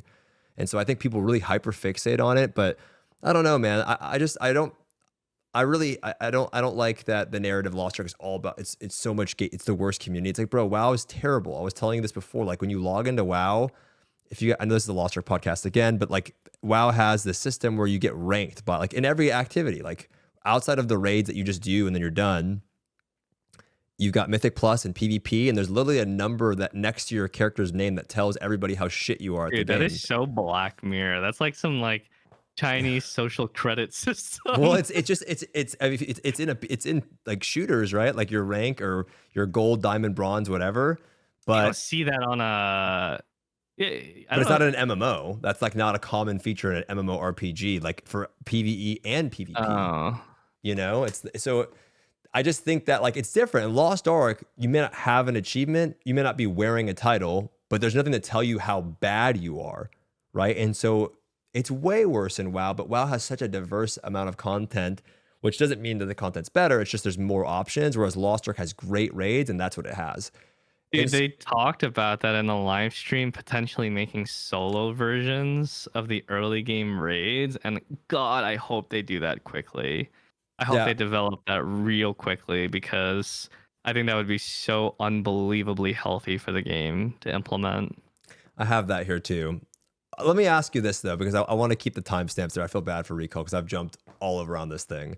He's probably Mm. going to hate me. And I wanted to ask you before we get into that, what would you, so let's say a person's coming back to the game, jumpstart servers, they start soon, they want to hop back in. What classes do you think somebody should pick up if they're getting into Lost Ark today? That's a good class for a new player, that's easy to fund, and it'll be good early on. What are your top 3 classes that you'd recommend to a new player? Okay, so I would say that because the volume of raids has increased so much in Lost Ark, if you played early on or if you haven't played at all, what you're gonna find is when you come into the game, there's a lot of raids that you have to learn, and they all have mechanical pain points that can cause you to die. Valten, Vicus, Kakul Seidon, Shaza, which is essentially 3 raids in one, though that will be reduced pretty soon. Kangle, Akan, and soon Voldus is basically 8 raids worth of raids with several different boss fights in each of them, all with their own mechanics that you have to learn is a very daunting thing. It is very daunting because in most MMOs, when you come into the MMO, you really only have to learn the most concurrent raids, and everything else either you skip over or there's some like solo friendly or easy version of them that you don't really have to consider that much. But like you have to kind of learn all the Lost Ark raids because you're sequentially going through each of them or you're farming them for resources ad nauseum. And so what I would say is to answer this question, something that requires very minimal thinking so you can focus more on the raid rather than the character's play. I actually play a lot of really simple classes. I play some really complex ones, but I play a lot of simple ones too. And the reason that I like the simple ones so much is because it's very easy to achieve a high level of damage potential on them without having to think very much. And so my number one picks of classes that are doing You get 3. pretty well are Pistolier Deadeye, Evolution Machinist, and the new class Wind Fury Aeromancer. These are 3 classes that are insanely easy to play and will let you focus more on the raid itself than like trying to min max your own damage. And in each of these classes, there's something about them that makes them relatively easy to fund. Whether it's the choices of engravings, the amount of gems it uses, or the niche popularity of the class, most of these classes aren't that I just mentioned are relatively cheap. Wind Fury Aeromancer is kind of the exception to this because the class is still relatively new, so its books are really Well, we expensive. get free 5x3, right? So that doesn't But matter too much, yes, right? but when you jump into the game, you're going to have a system that is rental engravings. And what the rental engravings do is it lets you have 5 maxed out engravings active on your character of your choice, no matter what you have equipped. So if you're worried about like the gearing up process to like get the right So crazy, man. engravings, you don't have to think about that for a really long time. The game will actually just give you whatever engravings you want, and then the accessories that you equip, you're only wearing them for their stats, and that's it. Dude, You're not wearing them for their I engravings. don't want to cut you off, but you literally just now the system. If you haven't played since the new Hyper Express is actually so crazy. You literally pick which build you want to play between the two of for the class, and it just gives you the engravings, the gems, everything is Oh all it's yeah, all I, done for I you. completely forgot about that. Yeah, so remember, like in a lot of MMOs, when you play a game, you have to look up a build. Surprisingly, they implemented a system that when you start playing the class with the Hyper Express, it's like, do you want this playstyle or this playstyle? And it's the 2 class engravings, and whichever one you pick, it will load you up. It will load like a preset like build with the correct skills, tripods, gems, everything. And it's like it's not like the perfect build, but it's really close to like a meta build for that class. So like it actually sets you Yeah. on the right path to a working character without you having to go look it up on like a third party website. It's so much. I've just, if you're listening to this and you got like you got your three boys from college or high school, right? Like you got your friends that you used to play with. The game has changed a lot. If you can convince them just to play for 2 weeks, you can quit after 2 weeks. But if you and your boys can play for 2 weeks and you get a little comp together, I swear you can have a fuck ton of fun. It's so much Yeah. easier to get into. It's so much easier to understand now. You don't have to do any of that. Like all the stone cutting bullshit, like all that like engraving stuff. It just loads you up a preset. You're good to go. You'll get some tripods. You get a lot of the materials you need. You can just hop into a lot of the raids, and especially if you're playing at the start, there's gonna be a bunch of new people that will be there as well. And you're gonna be dying and wiping a lot, but it'll be a blast. And so with the new Hyper Express system, them giving all that stuff, I think it's good. My picks actually, I think Pistolier is really good. I think I have one. It's super fun, super easy to play. I think a support, honestly, is not a bad pickup because I bet you there's going to be a support shortage because people aren't going to have a lot of alts. So I think if you play a paladin or a bard or an artist, you'll probably have a much easier time getting into groups. Later on, this doesn't stand as true. It does, but like people start making alts and then a support's probably one of their alts. So there's enough to go around. But especially when we have one character at the launch, I think going with the support's a great pickup. And then I don't know. This is probably not the best pickup, but I feel like Slayer is really fun. I think Slayer is a super fun class. That's huge damage, and it's very That's a satisfying. good one, yeah. Predator Slayer, by the way, not Punisher. The problem with a couple of our picks, mainly my pick of Wind Fury Aeromancer and his pick of Predator Slayer, is you'll be a bit mana deprived early on, and that can make the class feel really like bad. Do you need Conviction Judgment, or do we need? You would definitely need it, but you won't have high level Conviction Judgment early on, unless they give us something, right? Yeah, it's kind of mitigated a little bit by the Power Pass, kind of like, the Hyper Express getting you to level 55 really quickly, which helps with your mana pool. But there are some shortcomings with the early gameplay of some of these picks. But once you get over that initial hurdle, it becomes like a really like fun and easy class to play in raids.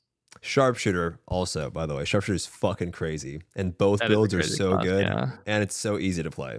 We're trying to name classes that are relatively easy to play because it's very difficult to learn a raid and learn your class at the same time. So if we recommended like a complicated class like Arcana or something that's a bit more difficult, huh? Don't play Arcana, yeah, fuck that. Yeah, that's like someone like there's certain classes in the game where you pick them up once you're already pretty knowledgeable at the raids, so that you can focus more on the class because you're autopiloting the raids essentially. Yeah. You're just thinking about what the class is doing because you already know where to stand to avoid boss attacks and everything. Yeah. There should be more info on Jumpstart servers in general. I know that segment went for like 30 minutes. We're going on NA East, by the way, if you're listening, and if you want to be on the same region or be able to play with us or just be on that, there's probably gonna be a lot of people over there as well. We'll be on NA East. Yeah, I'll be playing Jumpstart NA East as well, but the main Western character that I play is on NA West Mari. I play on Azena NA East, so we're like two different regions, but at least this will be the first time we're on the same region, so it should be really fun. And I don't know, a lot of people are really excited about Jumpstart, and I think it'll be a really fun time. It just depends. Again, I don't know when this is coming out, what info will be coming out. It just depends how Amazon goes about doing them, but I think this idea is just, I think BDO seasons are amazing, so I think Lost Ark seasons would be so much fucking fun just because the raids are so fun. And I think people coming back just to do the raids honestly would be better than BDO seasons, because BDO seasons, you're literally just doing a season and then you're going to go farm mobs. Lost Ark seasons, you'd be like coming back throughout the game to do raids. And like, I'm not saying farming mobs isn't great. I like BDO a lot. But I'm asking like which one's more fun instantly? Hopping in and doing some raids, I think so. It's just a little bit more. It goes back to what I was saying before, though. Is like it's nice to be. I think most people I know are goal driven. They're motivated by working towards a goal. Like I didn't get to play BDO as much as I would have liked to because new game releases started like kind of not wearing me down, but like I got really busy with new game releases.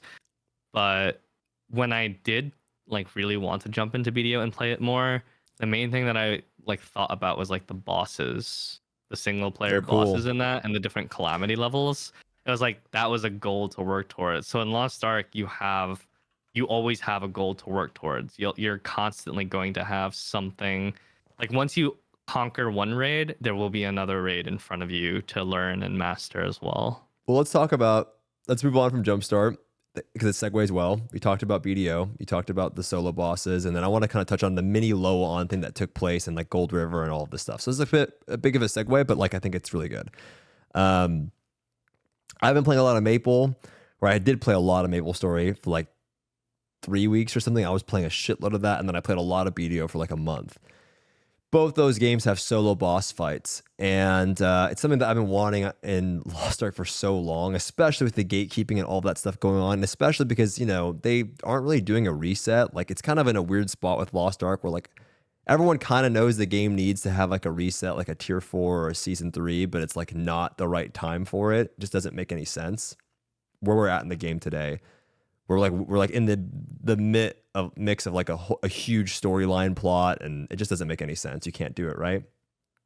But the game kind of needs one, and so what happens? There's just so many raids, and there's so much horizontal, and there's so much shit going on. And they've done a lot to revamp the horizontal stuff, getting caught up, and just everything, right? Like understanding the systems. They've done so much that we just talked about earlier in the podcast. But then with the, you mentioned Gold River coming back, they're going to be doing even more. And they recently held this like Mini LOA on event. I know you said you didn't like this because it's always like this, but it really did feel, coming from like the previous LOA ons that we fucking had, which were just dog shit, that this thing with Gold River that was 4 hours was amazing, right? It was like actually, because the game is in such a bad state with those LOA ons that when I watched that back and I got to see your notes of it, I'm like, wow, dude, this is like what I remember. Like, this is what got me playing the game. Like, was that type of presentation, that type of addressing of issues. It's very personable, right? It's like you're talking directly. You're having a conversation with the developer instead of like the developer talking down at you. Yeah, I mean, he's great at speaking, but also what they had to share, I liked.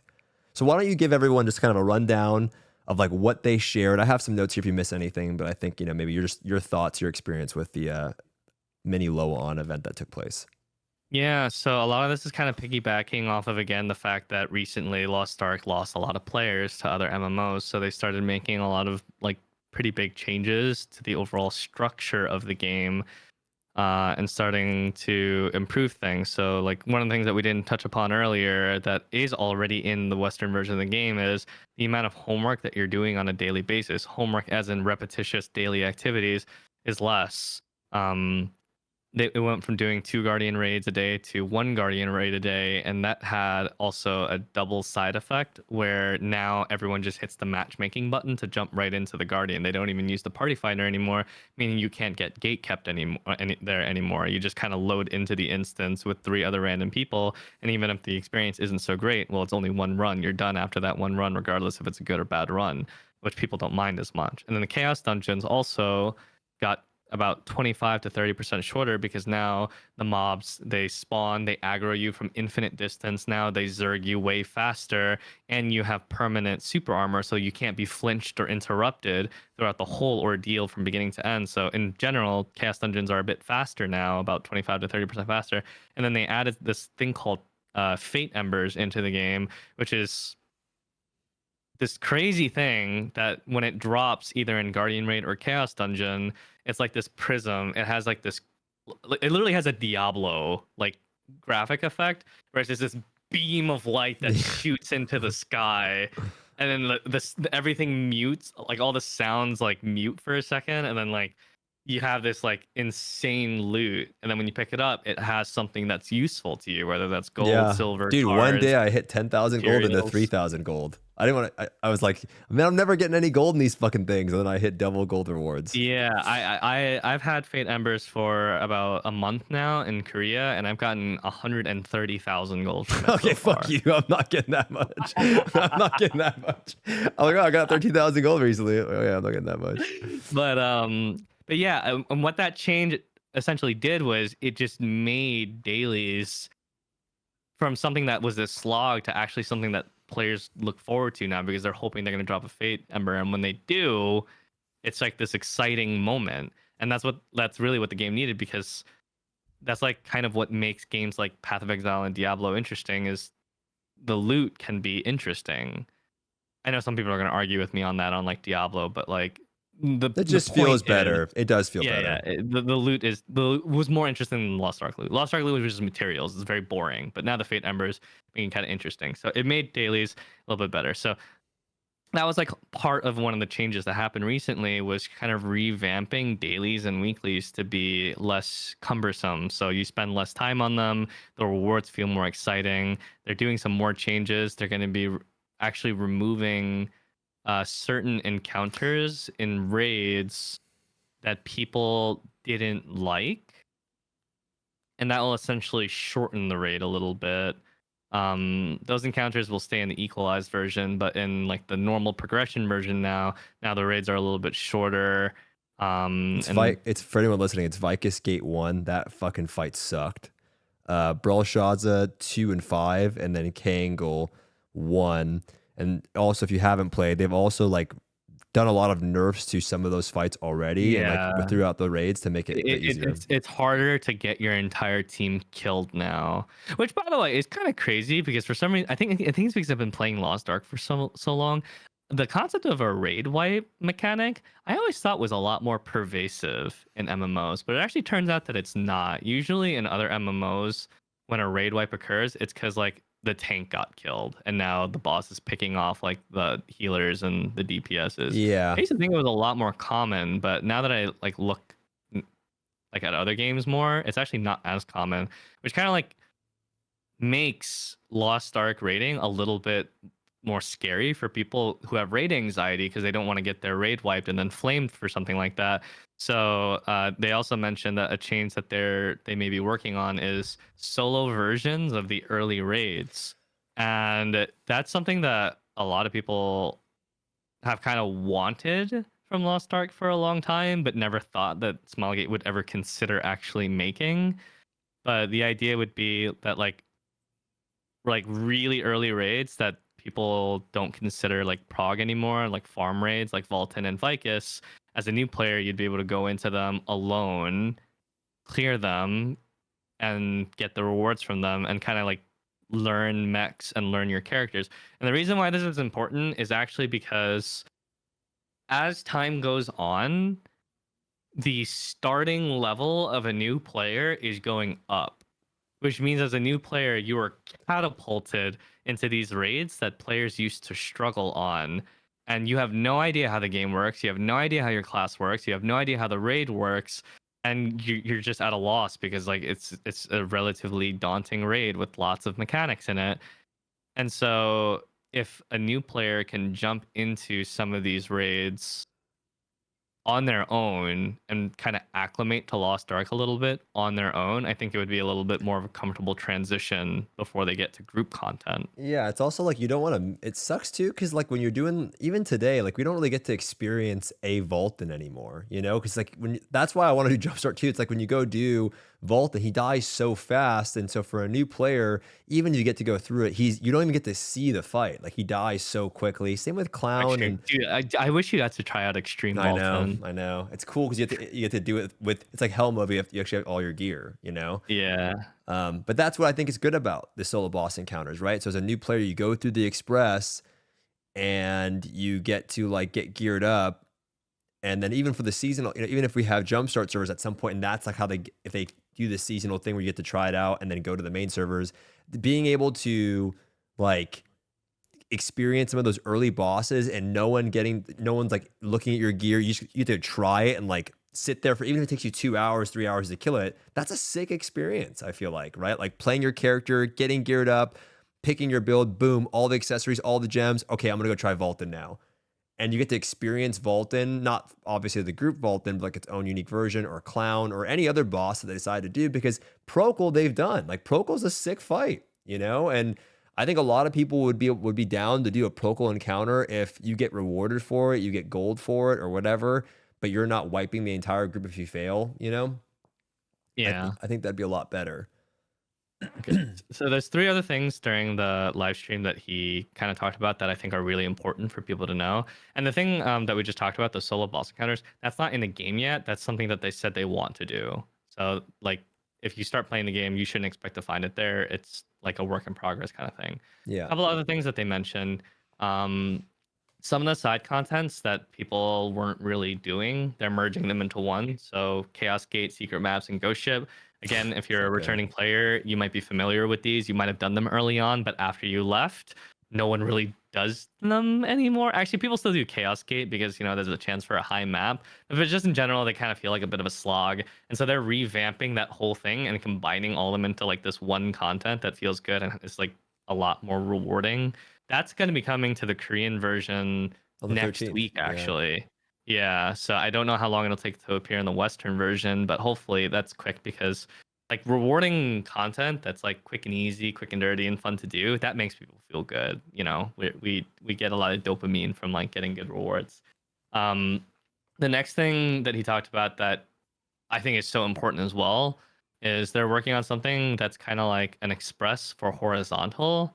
So the way that the director talked about it is he doesn't want people to feel bogged down by side contents that have player power in them. So collectibles that have skill points, runes, permanent stat increases. Right now you have to go really out of your way to get them, and he wants a way to speed that up for future players so they don't have to spend as much time on that.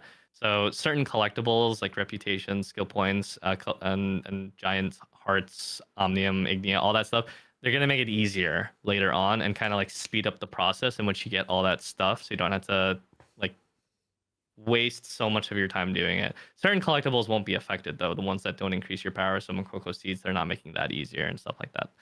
But I still think that's really important because there's a lot of player power locked behind that. And so if you don't do them because you're focused on other stuff, it actually like it's part of what makes your character so much weaker than everyone else's character if you can't get those quickly and easily.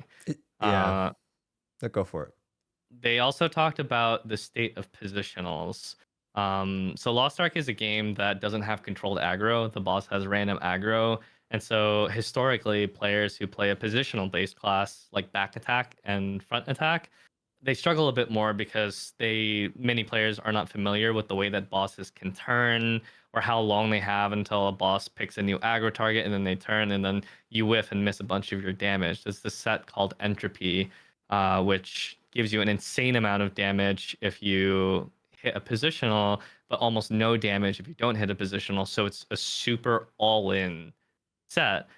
And since a lot of players really struggle with good positional uptime, they were like, oh, this is just bad design. The developers said that it's like not good design what they made. So they're planning on scrapping that and getting a replacement. That way more classes will be easier to get into as a new player. There's still going to be positionals, but they're removing the sets and probably going to be replacing it with something else. So you'll still have some skill expression and hitting positionals, but instead of being like a 100% gap between like an average and a great player, it should be a much smaller gap. So it'll raise the floor without changing the ceiling much. That's gonna be a hard So change.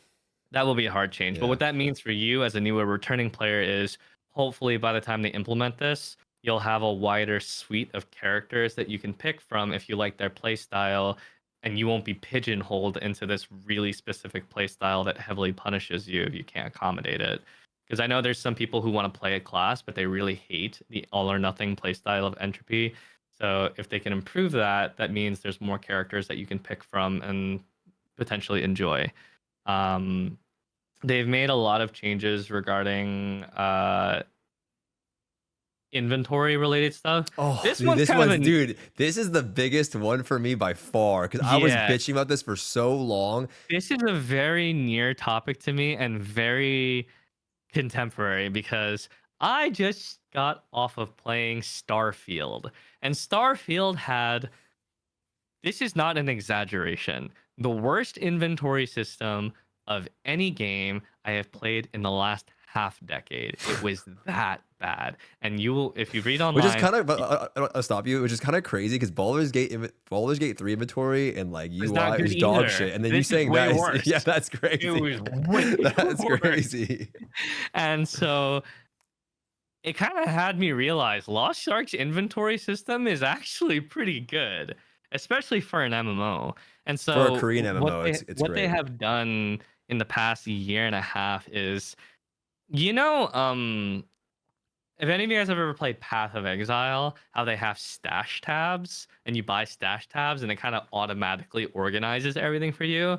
Lost Ark is like that now. Basically, they have inventory tabs and it auto sorts everything for you and like keeps it in a neat place separate from your main inventory. And now they just announced that they're making another tab for your battle items, which by the way, battle items now, they're all roster wide. So now you don't have God, any battle so items many. that are stuck on a specific character, and now they're all being moved into this one inventory that's shared across all your characters on your account that you could favorite, and like you could, it's so easy to organize and keep it tidy. Me, someone who keeps a relatively neat inventory, I have more inventory space now than I'll ever know what to do with. I just don't know what to do with the inventory space because everything is so organized by default now. Yeah. So there's that, and that's really fucking cool too. um but yeah, those are like some of the big QL stuff that they're working on, and that's not even touching on everything that they've already done. I've missed so many stuff like ocean liner stuff, the wandering merchants. Like Yeah. it's an unbelievable amount of quality of life changes. It's actually so fucked because I'm sitting here and I'm like, dude, like as you're talking about things, I'm like, dude, there's so many things that have changed about the game in the past. Honestly, like you would say year, but like really it's been in the past 3 months.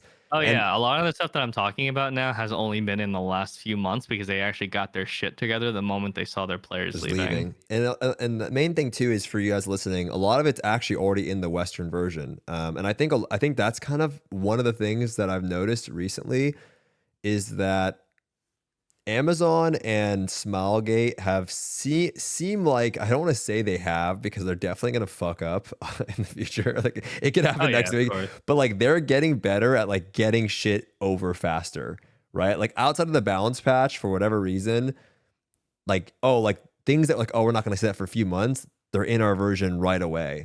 So I'm Yeah, expecting some of the stuff arrived after 2 weeks. The to homework reductions only took 2 weeks yeah. from the Korean version to the Western And version. that was one of the things about BDO, where like because they're their own publisher, like it's like you don't have to wait. And now I'm wondering if we're getting to that place. Like, are any of these? So right now, what I'm looking at is there's this, like, we had this Mini LOA on event with Gold River, and then there's the Eclipse update, which I'm wondering also, like they also named it the Eclipse. What was the last time they did that with Nostalgia? When was the last time they've named their? I'm wondering if there's any more juice in this update because why are they naming it? Obviously, it's like a big update for them. I don't I know. think Akon had a name, but I can't remember it.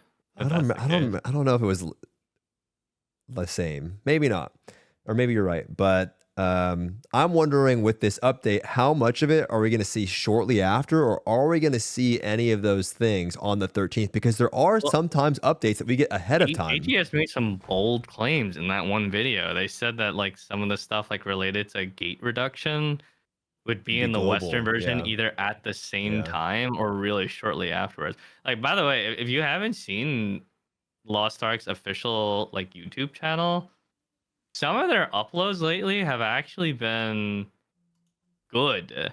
Outside of the one they just posted before this, Except we, for that one. we were talking about like, Yeah, yeah. Right before we started recording this, they uploaded a trailer for outfits that released last month, and I was like, who posted that? Like, whose idea was it? "What?" I don't But know. like, I'm talking about like their communication Yeah. videos, like their team members talking about like the latest patch or an interview with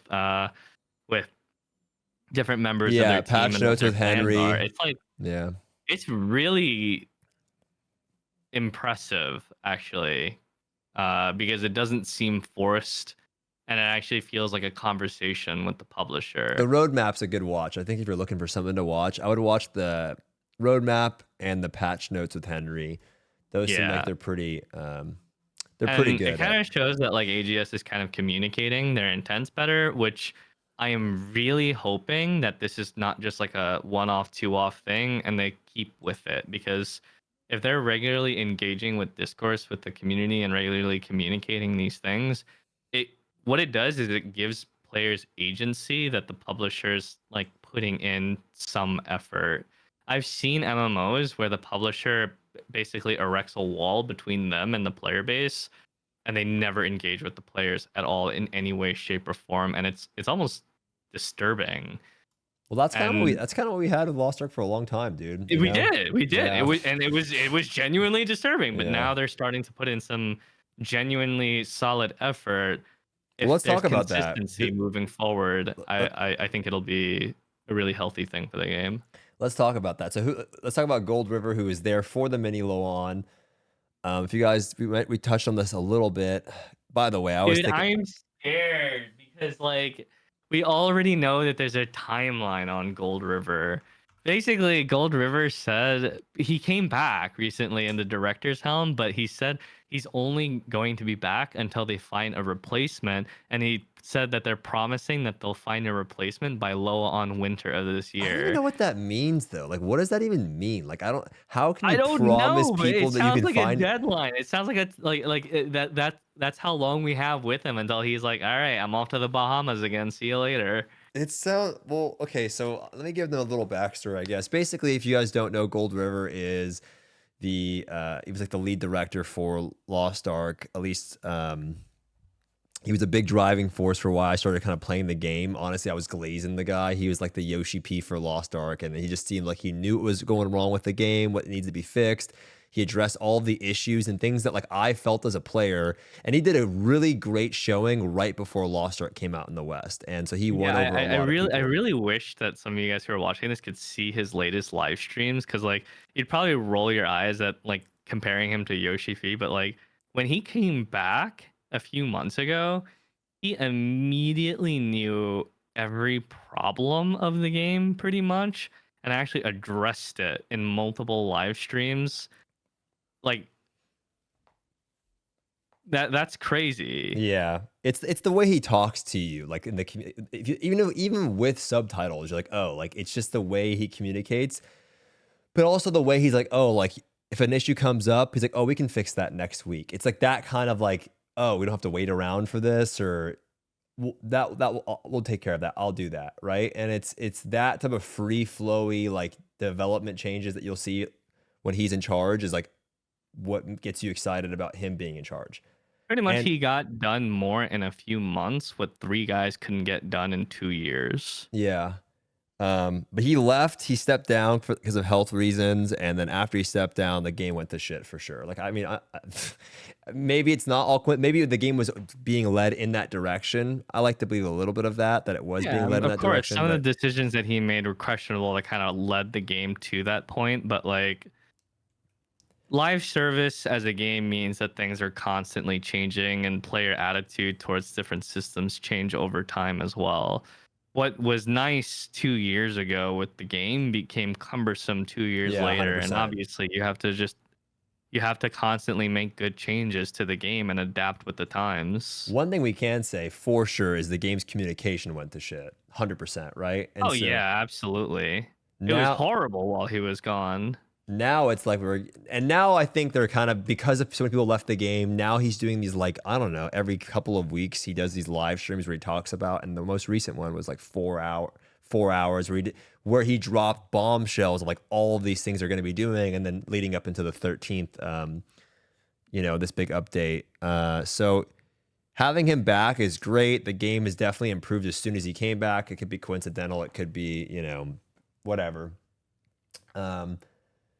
Do you think like he said that he's going to be leaving in December, but he's going to do Winter LOA On, it looks like, and there's going to be a new replacement.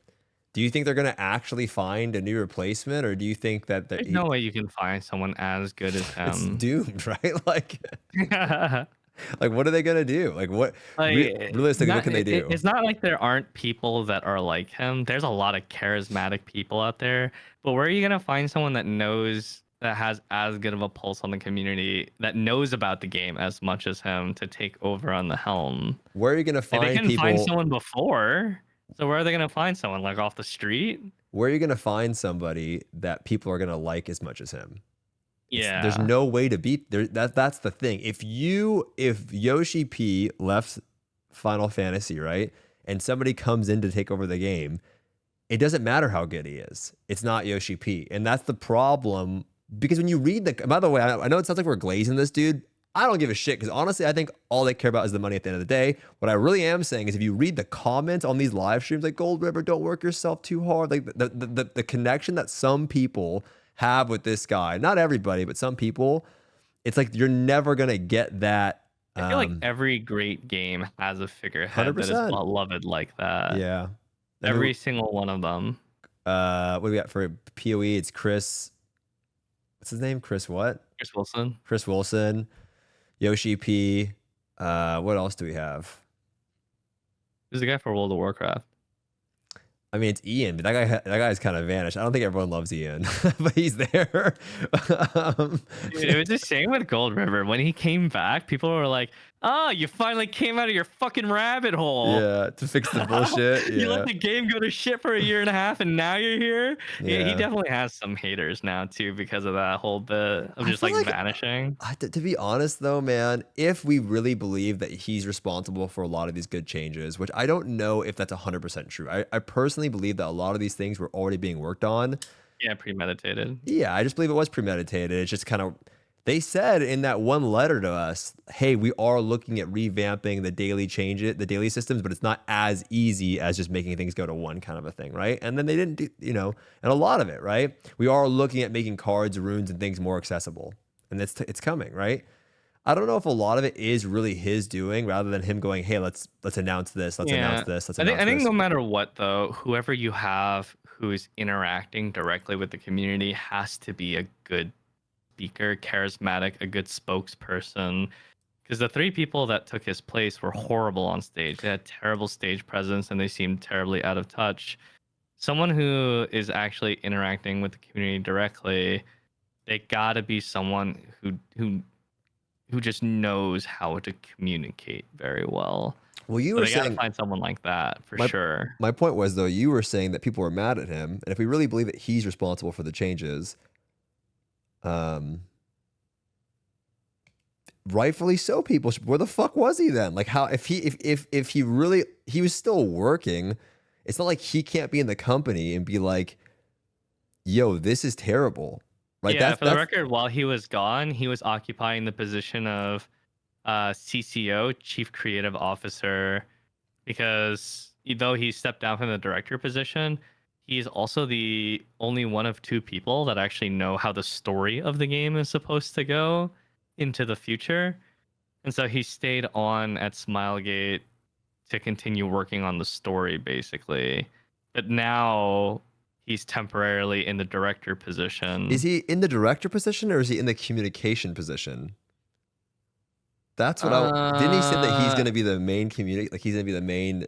Yeah, I guess they never explicitly said that he was the director again, as much as he's the person who'd be speaking on behalf of Smilegate. They never really used the term I'm the director again. Yeah. That's the thing. It just feels, the whole thing feels a little messy. It feels a little weird. The only thing that we can kind of put our finger on is that when he's there and he's speaking, a lot of shit keeps going right. But hold on. Earl, recall, you're going to have to. What the hell? Come on, Joe, man. Come on. Oh, it's the cat, Earl. Earl, you so bitch. Come on. All right, guys, we're back. I don't know if this is going to stay in or not. My cat was at the door, okay? Earl was going crazy. I don't know if Recall is going to edit this out. If he doesn't, it's super awkward. My cat was at the door. He was meowing, and I had to figure out what was going on. I don't know what we were talking about. We were talking about Gold River. To summarize it, though, having him back has been great. We're kind of wondering what's going to go on with the game when he's not there. We have a deadline by December. Winter LOA on. There's going to be a new director. I don't know how responsible he is for the changes of the game and it getting better, but it's maybe coincidental. Maybe it's not, but it's a really interesting situation. I've never played a game like this before where the director's just kind of like hot potato. We have no idea what the fuck's going on. And everyone just kind of wants him to stay, I feel like. Yeah. Wish he could stay. I mean, maybe the copium take is in Winter LOA, and he'll be like, yeah, I'm back. Yeah, I just feel like they gotta pay him enough or something. I don't know, or if it's not about paying him enough, right? If it's not even about that, then why don't they like just have him there to be like, yo, this is bad. Like at least review the game once in a while. I don't know. I have no idea. Some of the shit just, I feel like was so obvious. His health does look a lot better these days, though. Like by the time he left the director position, the guy was literally gaunt. He was sickly pale and he looked disgusting. No offense if you ever see this. But in the more recent live streams, like he got a lot of color back and it wasn't so obvious that like they did makeup on him and all that kind of stuff. Like he looked considerably healthier. Then you just called him So disgusting. he's I mean, I'm just saying he's got to be in much better shape these days, a year and a half later. At least he looks that way. Yeah, he does look a lot better. He did look kind of sick. Apparently, there was like an ambulance waiting outside for him. I don't know if this is true or not. People say there was an ambulance waiting for him outside of like Winter Lawn or something. Okay, this is going kind of long. It's 2 hours in. I have a few more topics I do want to talk about, so maybe we can wrap it up in 30 minutes. Okay, Okay. let's speed through these. Thaemine Prog. This one's probably not going to get sped through, but this is the last Legion Commander that's coming up on the 13th. So we have Jumpstart servers coming up. This is a fucking huge time for Lost Ark, which is why I'm doing this podcast. We have Jumpstart servers, and we have also a massive patch on the 13th. And one of the things that's coming on the 13th is Thaemine. What's his name on fucking his Korean name? Cayman, right? I forgot. Common. I forgot about that. Common. This is the first raid that I will not be doing. Kind of like before it comes to the West. I don't know, like the launch of it. Like I was there for a con. I was kind of there for Brel shortly after. Like this one, I'm not going to be doing. It just feels like I can do it, but I won't because of like surgery reasons. Because your surgery is not. Well, I don't know how long. How do we know? If it's the 20th or the 27th, we don't know when. Yeah, I'm just saying. I thought originally we thought your surgery was going to be like at the beginning of this month, but now it's like it could be as late as the end of the month. Yeah. Technically, you could have been there for it, but I mean, even then, it's probably for the best. Yeah. We thought that I went to go see a doctor. He doesn't know I have to get resurgery. We thought that I wouldn't be able to make the raid, so I said, I can't make the raid, guys. Go without me. And so now the group kind of has split into different groups, and now Saint's going to be raiding with my other roommate, our other roommate, Lustboy. And yeah, it's supposed to be a fucking huge raid. Big deal. Which, by the way, this is the other reason why I said I didn't want to do it because of my surgery, because I have no fucking idea how hard this raid's supposed to be, right? Like with Brel, some of you guys. For some people who started with Lost Ark, they found a video of mine called "How Difficult Is Raiding in Lost Ark," and a lot of that footage was from pre-nerf Brel, and that raid was cripplingly difficult to solve and clear in the first week. Partially because it was 6 gates, but also partially because the mechanics were so convoluted and they had so many unfair mechanics back then. Back then, my group was the 7th group to clear in the first week, and I think only 8 or 9 groups cleared in the first week in general in all of Korea. And this was during like peak population of Korea where we had over like 200k CCU. And like that was a hard raid, and Thaemine is propped up to be harder. And I know some people may roll their eyes at this because let's be honest, difficulty in raiding in MMOs is overrated. The amount of people that actually like difficulty is actually probably a minority rather than a majority. But Thaemine, he's been propped up to be like the big bad of the game. In fact, I'm almost 100% positive that this upcoming raid is going to be more difficult than the raid that comes after it, which is Kazaros, which doesn't sound quite right because Kazaros, he's like the big boss of all these guys. But, you know, Kazaros' raid structure, we already know is going to be quite different. Not a Legion raid. It's not a Legion raid. And also, Smilegate also doesn't like to release back-to-back super difficult raids. So Thaemine, he's been propped up for the past 3-ish years to be just this ridiculous badass of an antagonist, and we don't even know his real identity. Like, this is kind of like me nerding out a little bit, but like there's huge lore and story implications regarding the character Thaemine, and also his counterpart on your side, Kadan, and like everything has been building up So like, who are these characters exactly? What is their significance in the overall story? And actually didn't touch upon this at all, but if you left during the Punica story, you know, that was kind of like beach episode filler. The story got pretty crazy since then, and a What lot a of people have been stupid singing story, actually, praises. looking back now. Like, Looking back now, right? But so dumb.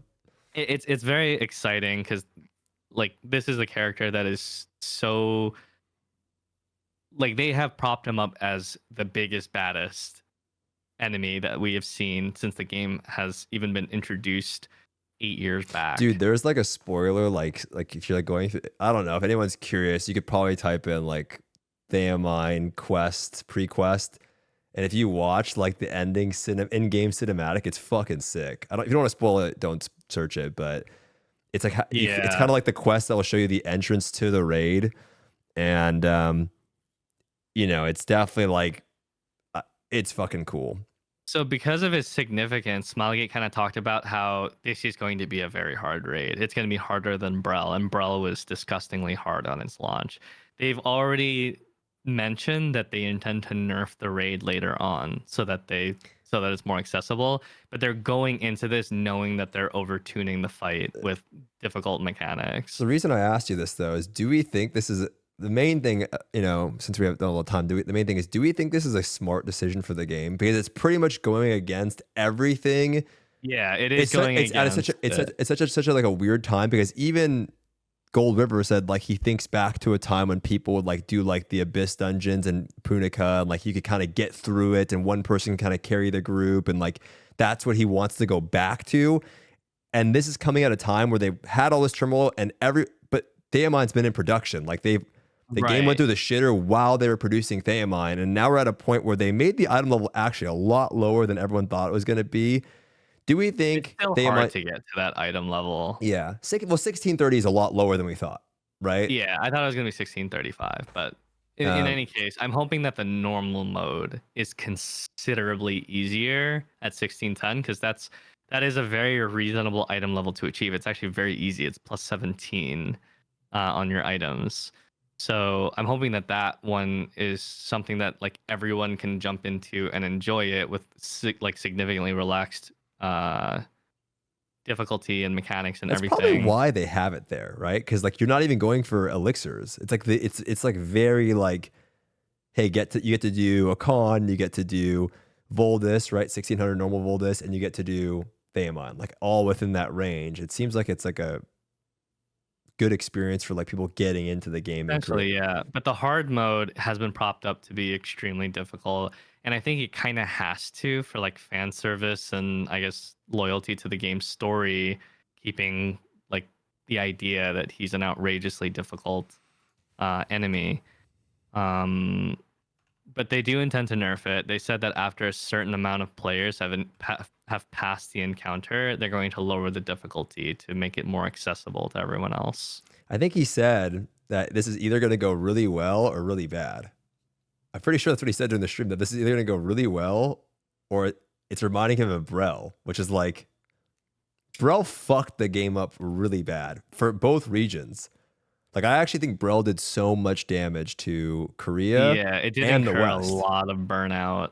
So people. Long and just too many mechs to go through on one. It's hindsight though, because when it first released, it was fucking awesome. It's a great, every raid in Lost Ark is like that. You do it one time, it's fucking sick. But it slog after a few weeks. I just want to quickly mention that also they're going to be doing this 4th gate every 2 weeks, and then now Brel gate 6 is going to be an every 2-week encounter, so you don't have to do it. Yeah, the Belshazzar raid, it went from 6 gates to 3 gates with a 4th gate that you complete once every other week, which is sick. Yeah, but yeah, Thaemine gonna be a tough raid for sure. So you'll be live, you'll be doing it on launch. I'll be expecting it to take a very long time. Actually, I'll be in that raid before the West has their patch on that day. Yeah, we'll have our Yaz's Jar, hopefully jumpstart server patch. I'll be just sitting there watching you do it. Just fucking, I've watched you do raid. I've watched you do Hell Brel. I didn't see you for 2.5 weeks, so I'm expecting that kind of. Yeah, I'm expecting this to be harder than Hell Brel for sure.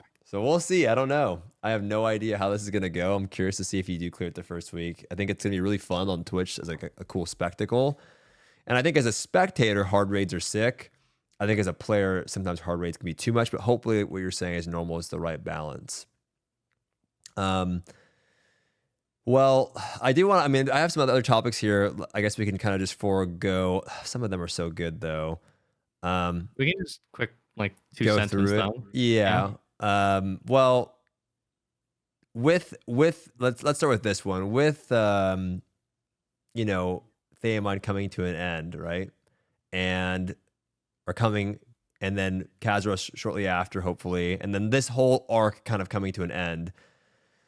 There's this whole idea of like tier 4 in season 3. We talk about this a lot, especially more so as of late, like me and you've been kind of talking about it. And I just kind of wanted to entertain, you know, if you were in charge, right? Because we all know that the game kind of needs this. And it seems like Gold River and the team is like scrambling to try to make this game, try to find something in the intermediate to make it more accessible without doing a reset. Because right now you just can't do a reset, right? It doesn't make any sense. Season 3, tier 4, you're in charge. What are a few things that you want to see in season 3 or quote unquote tier 4, like this reset? What are things that you want to see in the game when that hits? I mean, not a complete power reset like last time. Okay. There's an interview article from Gold River from a few years ago where he talked about season 3 and tier 4 a little bit, and he mentioned that the season 2 and tier 3 transition was kind of a mistake, but a necessary mistake, so that they can fix the foundation of the game a little bit back from the issues from season 1. So I think their intent is they want it to be a light power reset where you don't lose absolutely everything like you did from tier 2 to tier 3, because this time even like free-to-play players and like casual players will have quite a lot of power on them this time, and not everybody enjoys power resets. In fact, a lot of people don't like them because they feel like all their effort was for naught, as opposed to a pay-to-win player. They just pay again. So I definitely want to see power reset. I would hate to see all the content from tier 3 though become like vaulted though. Like if we moved on to another tier in the future, it would be so sad to see some of these encounters just not experienced anymore. So I would love to see a way for them to recycle some of these contents, kind of like Extreme Vaulton. Actually, did you see Extreme Vaulton is being introduced to China server? I didn't see that, no. There's an article, they talked about it. Basically, China is getting the Vaulton Legion Raid pretty soon, and they get normal, hard, and extreme from day one. And they're having a first clear competition for it, where you represent your what's the guild. eye level for extreme? 1475.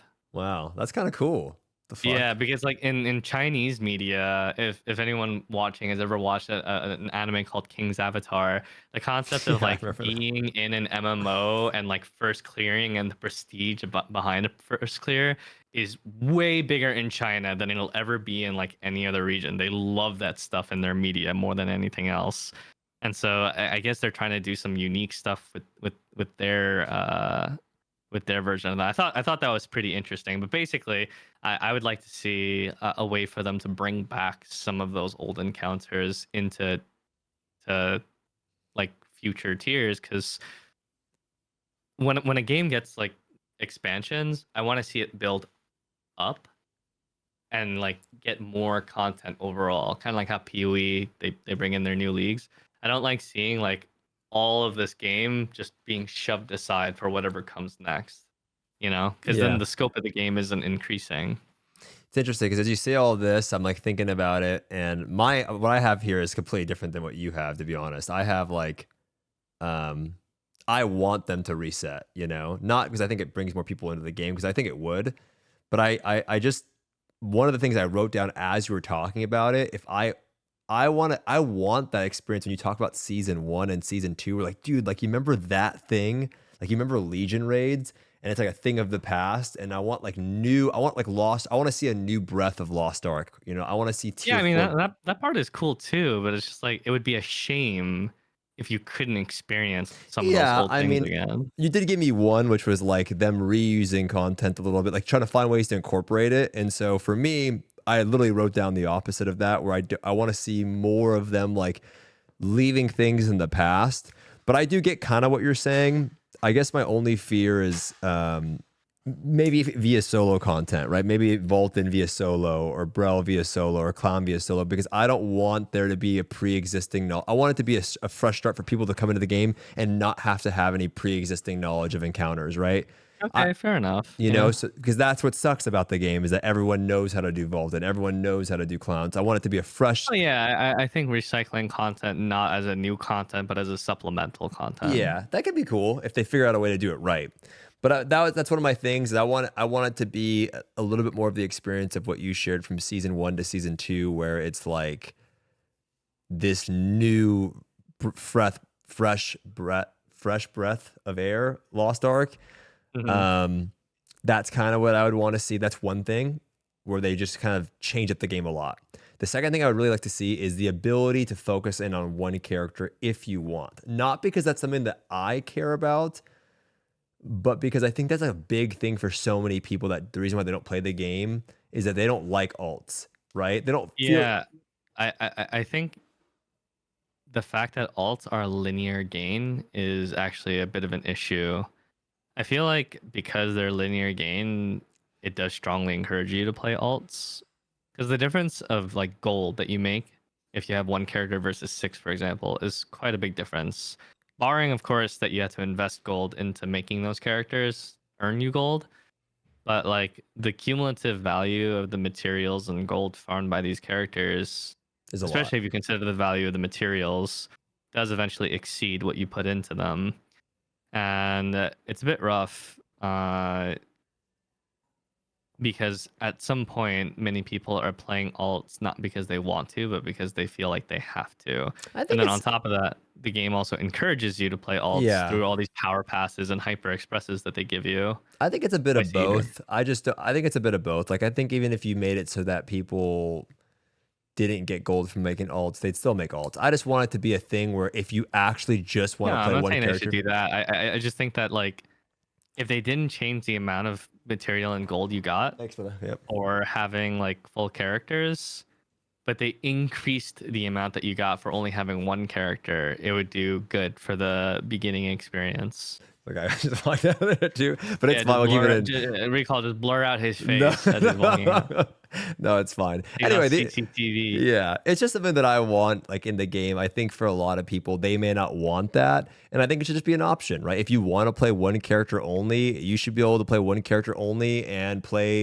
And this goes into my next thing, as much as you want. And these are just things that I want out of the game, right? I'm not saying these are things that are going to happen. Oh, yeah. I mean, having like a repetitious content would be nice. That's actually like fun that you could just play nonstop. Dude, I did mention it, but like that's what Mythic you'd Plus want. from World of Yeah, I was Warcraft looks telling you really so, fun to bitch. me, I dude. told you, dude. This is gonna loop it. I've been waiting to fucking loop this back around for so fucking long, but you're like going on this thing. I'm like, oh, how do I bring this in?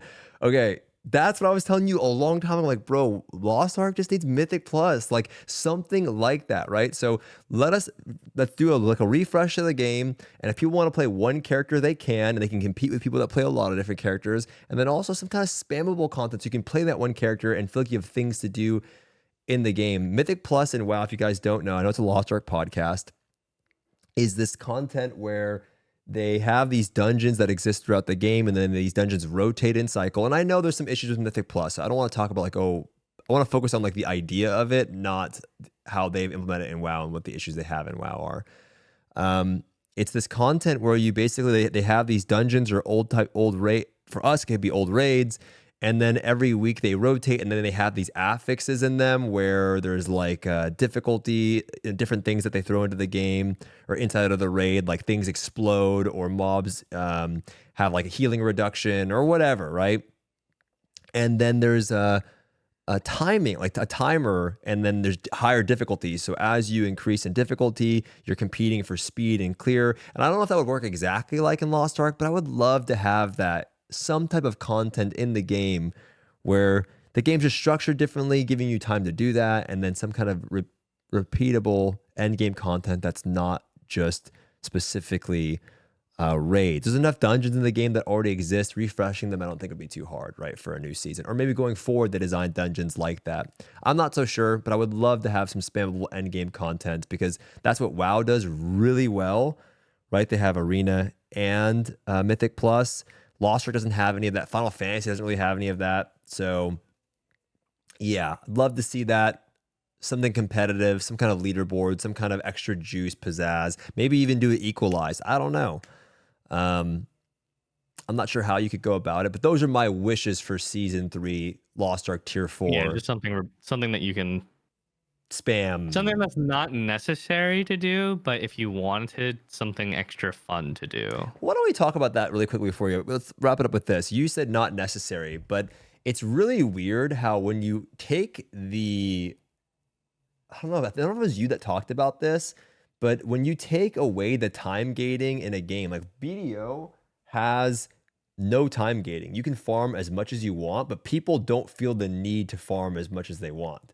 Yeah. It's so, and I think it was maybe you. Was it you that talked about this like concept of like, yeah. Why don't you go off on that? It was. Why don't you go off I talked on that? about how when there is a time gate, it induces that FOMO mentality where if you don't do it, you feel like you're missing out. People who don't have to deal with the time gate always feel like they're doing things on their own terms on their own time. Yeah, and I think Lost Ark could benefit from that. It's just how the game is structured in this way. They can't. And so I think at some point in the future, I'd like to see them, really revisit that structure. I want to see them just fucking flip the game on its head a little bit, similar to what they did with season 1, season 2. Maybe we can see some of that in season 3, tier 4. Yep. Anything that you wanted to add that you want to see, or are we good on that? No, I don't think about tier 4 that much because I think it's still really far off. Yeah. But I'll probably have. We could revisit this topic when it's a bit more relevant time frame. Last thing, any other MMOs or games or anything that you're else kind of off topic, but I feel like this ending of this podcast has been a little rushed because there's so many different things and we took so long, but I did want to ask you this, any other games or MMOs or things that it's kind of been a bit of a bummer end of the 2024 or 2023 has looked great. And then Stoopzz were talking about how this year was going to be like the year for new MMOs. And now as we get into September, a bunch of the MMOs that we were excited for pretty much got pushed off to the next year, or there's disappointing news regarding them. On the plus side, MapleStory and BDO recovered a little bit, but I don't play those games. Lost Ark did a lot of improvements, so that part's good and all. But when we're talking about new games, for me, it's mostly just single player new releases. Yeah. So nothing. There's gotta be something. As far as MMOs, not really. I mean, I told you I would I'd love to delve into WoW Mythic Pluses, and honestly, I'd kind of like to get into Final Fantasy raids as well. But for both of those games, I really don't want to go through the process of getting there. I just want to jump right into those things. Yeah. Well, those are two games that are really good at doing that. I think you're so used to Korean MMOs that you can pretty much gear up through Mythic Plus. Yeah, of course. And Final Fantasy doesn't take that long to gear up into it. I think you just buy all the gear off the auction house. Yeah, but then you gotta find people to do it with too, and I know I could probably get chat to do it, but I think that'd be really fun. I really do. I think you'd have a good time. I think if we're talking about content that we should do together, I think those are no brainers. I feel like those are ones that are jumping into other MMOs. Yeah, doesn't up and try it out just for fucking around. It doesn't have to be a serious thing, but I feel like those are the most relatable content types, right? My whole, this is like a podcast, but it's me just talking to you in general. But that's what I post over here, right? That's what people know us for, and so I feel like those are things that people would really enjoy to see. That's not. Yeah, but the problem with that is the time frames in which we stream are hard. Yeah, it's hard, opposite. But I have the Earl, Yeah, I guess there is some overlap towards the end of your day and the beginning of my day. Yeah, and it's also like we don't have to always be on both at the same time to do stuff. It's just like when we want to do an activity, we can meet together to do it. You know, we didn't really get to do Yeah. too much Well, of that with Diablo. let us know in the comments if you guys actually want to see us like do that, like just jump into other MMOs and try out the most, in your opinions, the most fun parts of them. Like I think as streamers that play MMOs, it's very, very, very difficult to multi MMO. Stoopzz does it. He plays multiple MMOs, but like it's kind of different being a multi MMO person versus dedicating to one MMO, because you have to like spread your time, attention, effort, and sometimes even money across multiple of them. But for me, like in my head, if I could just experience the most fun parts of other MMOs, that would leave a really good impression with me with those games. Yeah, I think also you have to remember it's like you're trying to like do. I think that is what you're able to do, and I think that it's just about making something entertaining for people to watch. And I think That's why we were saying, like with Fresh Start with Lost Ark, if you could just jump in and do the most fun parts, and then just leave. and then as soon as you feel like it's Yeah. becoming tedious, just jump out. Like that's all you could really ask for with video games. Just Yeah. enjoy what you're doing. That's why MMOs kind of suck, right? Because you don't get to always do that. You know, sometimes Well, it's it's like hard to, because the game kind of entices you to play for thousands of hours, and how do you make thousands of hours entertaining? You can't. you can't. Yeah, it's definitely hard to do. But I think you would have a lot of fun with Mythic Plus. Just that experience, and I think that would be fun to watch. Like if we're ever talking about like anything that's like variety based, like that's it, because it's the most relatable thing, right? Wouldn't you be excited by your Twitch chat? Oh, are you back to World of Warcraft? Hellfire. I don't care. You know, like for me, Save. that's what I've just thought about the most. Is like if my job is to like, I think the people that like watch my YouTube are much different than my Twitch, but like I think overall, if we're talking about like what's fun to watch, I think MMOs, um, it's something that like everybody goes, like everyone goes has tried out at some point or has dabbled in it or doesn't know, and I think it's just like showing them the fun parts of it is entertaining to watch, rather than, and that's what I focus I think on. there's a lot that goes into it as a viewer perspective, because like if you're a viewer watching someone who's new to your game, for example, that's already a fun thing, and seeing how Yeah, they navigate around the game. And if you don't play the game, if you're only exposed to like the fun parts as a viewer it's fun. experience, then that looks exciting. If the Yeah, streamer is having fun doing it, then you're probably having fun watching it. yeah, that's So why I it's like like to do there's a it. lot to it. I think it's a good idea for content, and we haven't collabed that much this year, even though we've been in the same house for like 7 months now. So hopefully, going into 2024, maybe. Yeah, I think we'll, By the we'll way, we talk. should really do something for Christmas, like a big Dude, thing with our we're community. doing.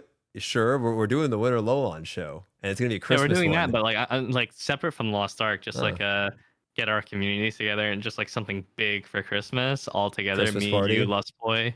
Yeah, I just think we could Hell, we do. could have some I think. friends over that are in the area. Oh, like a Christmas. Like an Yeah, actual Christmas party, and everyone wears yeah, ugly sweaters, sure, drink eggnog. sure, yeah. Never had eggnog before. I don't even know what it's like. Really? You never had it? Yeah. You got to put some No. alcohol in it. It's delicious. Uh, Yeah. Hopefully by then I won't be in the wheelchair. I was just thinking about that. I might be back to walking. As crazy as it sounds, November-ish. So hopefully by then I'll be out of the wheelchair and be able to. hopefully. Hope so, dude. I'm actually so ready to be out of the wheelchair.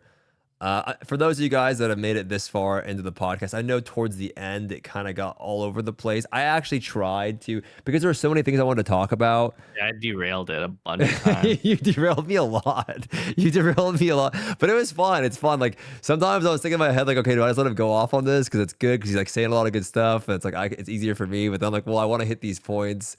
But I think it's fine. I think in the future I would like to do more of these with Saint, and they won't be as really structured. But also what derailed it was just Earl, this little demon being at the door, and then there's a guy that was coming to fix my shower. But I really wanted to do one of these with, jump starts coming back into it, and basically to kind of like wrap up. I might do a video on this, but to kind of wrap up like Lost Ark's year and to kind of give you like, hey, does Lost Ark respect my time? I might do a video like that. Does Lost Ark respect my time in 2023? Does it still respect my Does it time? still respect my time is even fucking worse. But yeah, a lot has changed with the game. A lot has changed with us. Fuck, let's wrap it up with this. How has your life changed since you started playing Lost Ark? Let's wrap it up with this and we'll end the video with that. How has your life changed since you started playing Lost Ark? I lost a lot of money. I'll give you a little more nuanced answer than that, though. Give you a little bit more. But I also gained a lot of money through streaming. I think Lost Ark really jump started my Twitch because I was just like a pretty small time streamer before Lost Ark, so it let me do streaming full time, and now I can play Lost Ark and pretty much any other game I want and have a pretty sustainable lifestyle. And I got to meet a lot of really cool people, including the people that I live with. So for the most part, it's been pretty damn good. And also, I'm back in the States, so that's pretty cool too, I guess. Yep. I mean, for me, it's been just everything that you said. I met a lot of really cool people, and I think that that's the most important thing. I really, really want to lock it in, boys. If you're listening to this and you're just chilling right now and you play MMOs or you're dabbling into MMOs, get your buddies together, hop on an MMO together, go find some new friends, join a guild. You never know who you're going to meet, man. I'm telling you right now, my whole life is surrounded by people that I've met through gaming and online flashbang. My whole life has been like that. You know, my best friends I've met through either League, WoW, whatever.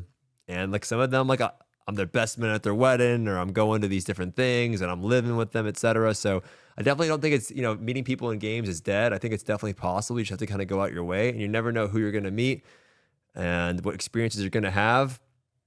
MMOs are more fun that way. You got to, dude. You're missing out. I'm telling you, man. It's so much fun. Yeah. If you're the loner guy going into all the pugs and everything by yourself, it's hard to do. It's awkward, but you meet a cute girl, you start a relationship with her. 6 months later, you figure out she's a dude. Yeah, I was gonna say, I was gonna MMO cut you off with that. Man. I was gonna cut you off and say, find out she's a fucking dude. But no, like you never know, guys, right? So try to find some people. Maybe jumpstarts, you know, the opportunity for that. If you made it this far, you guys, thank you so much for watching. You can check out Saint's stream, links in the description underneath his webcam there. And yeah, we'll see you guys in the next episode. Appreciate you all. Take it easy. Peace. Later, everybody. Bye. Recall your fuck. This one was super long.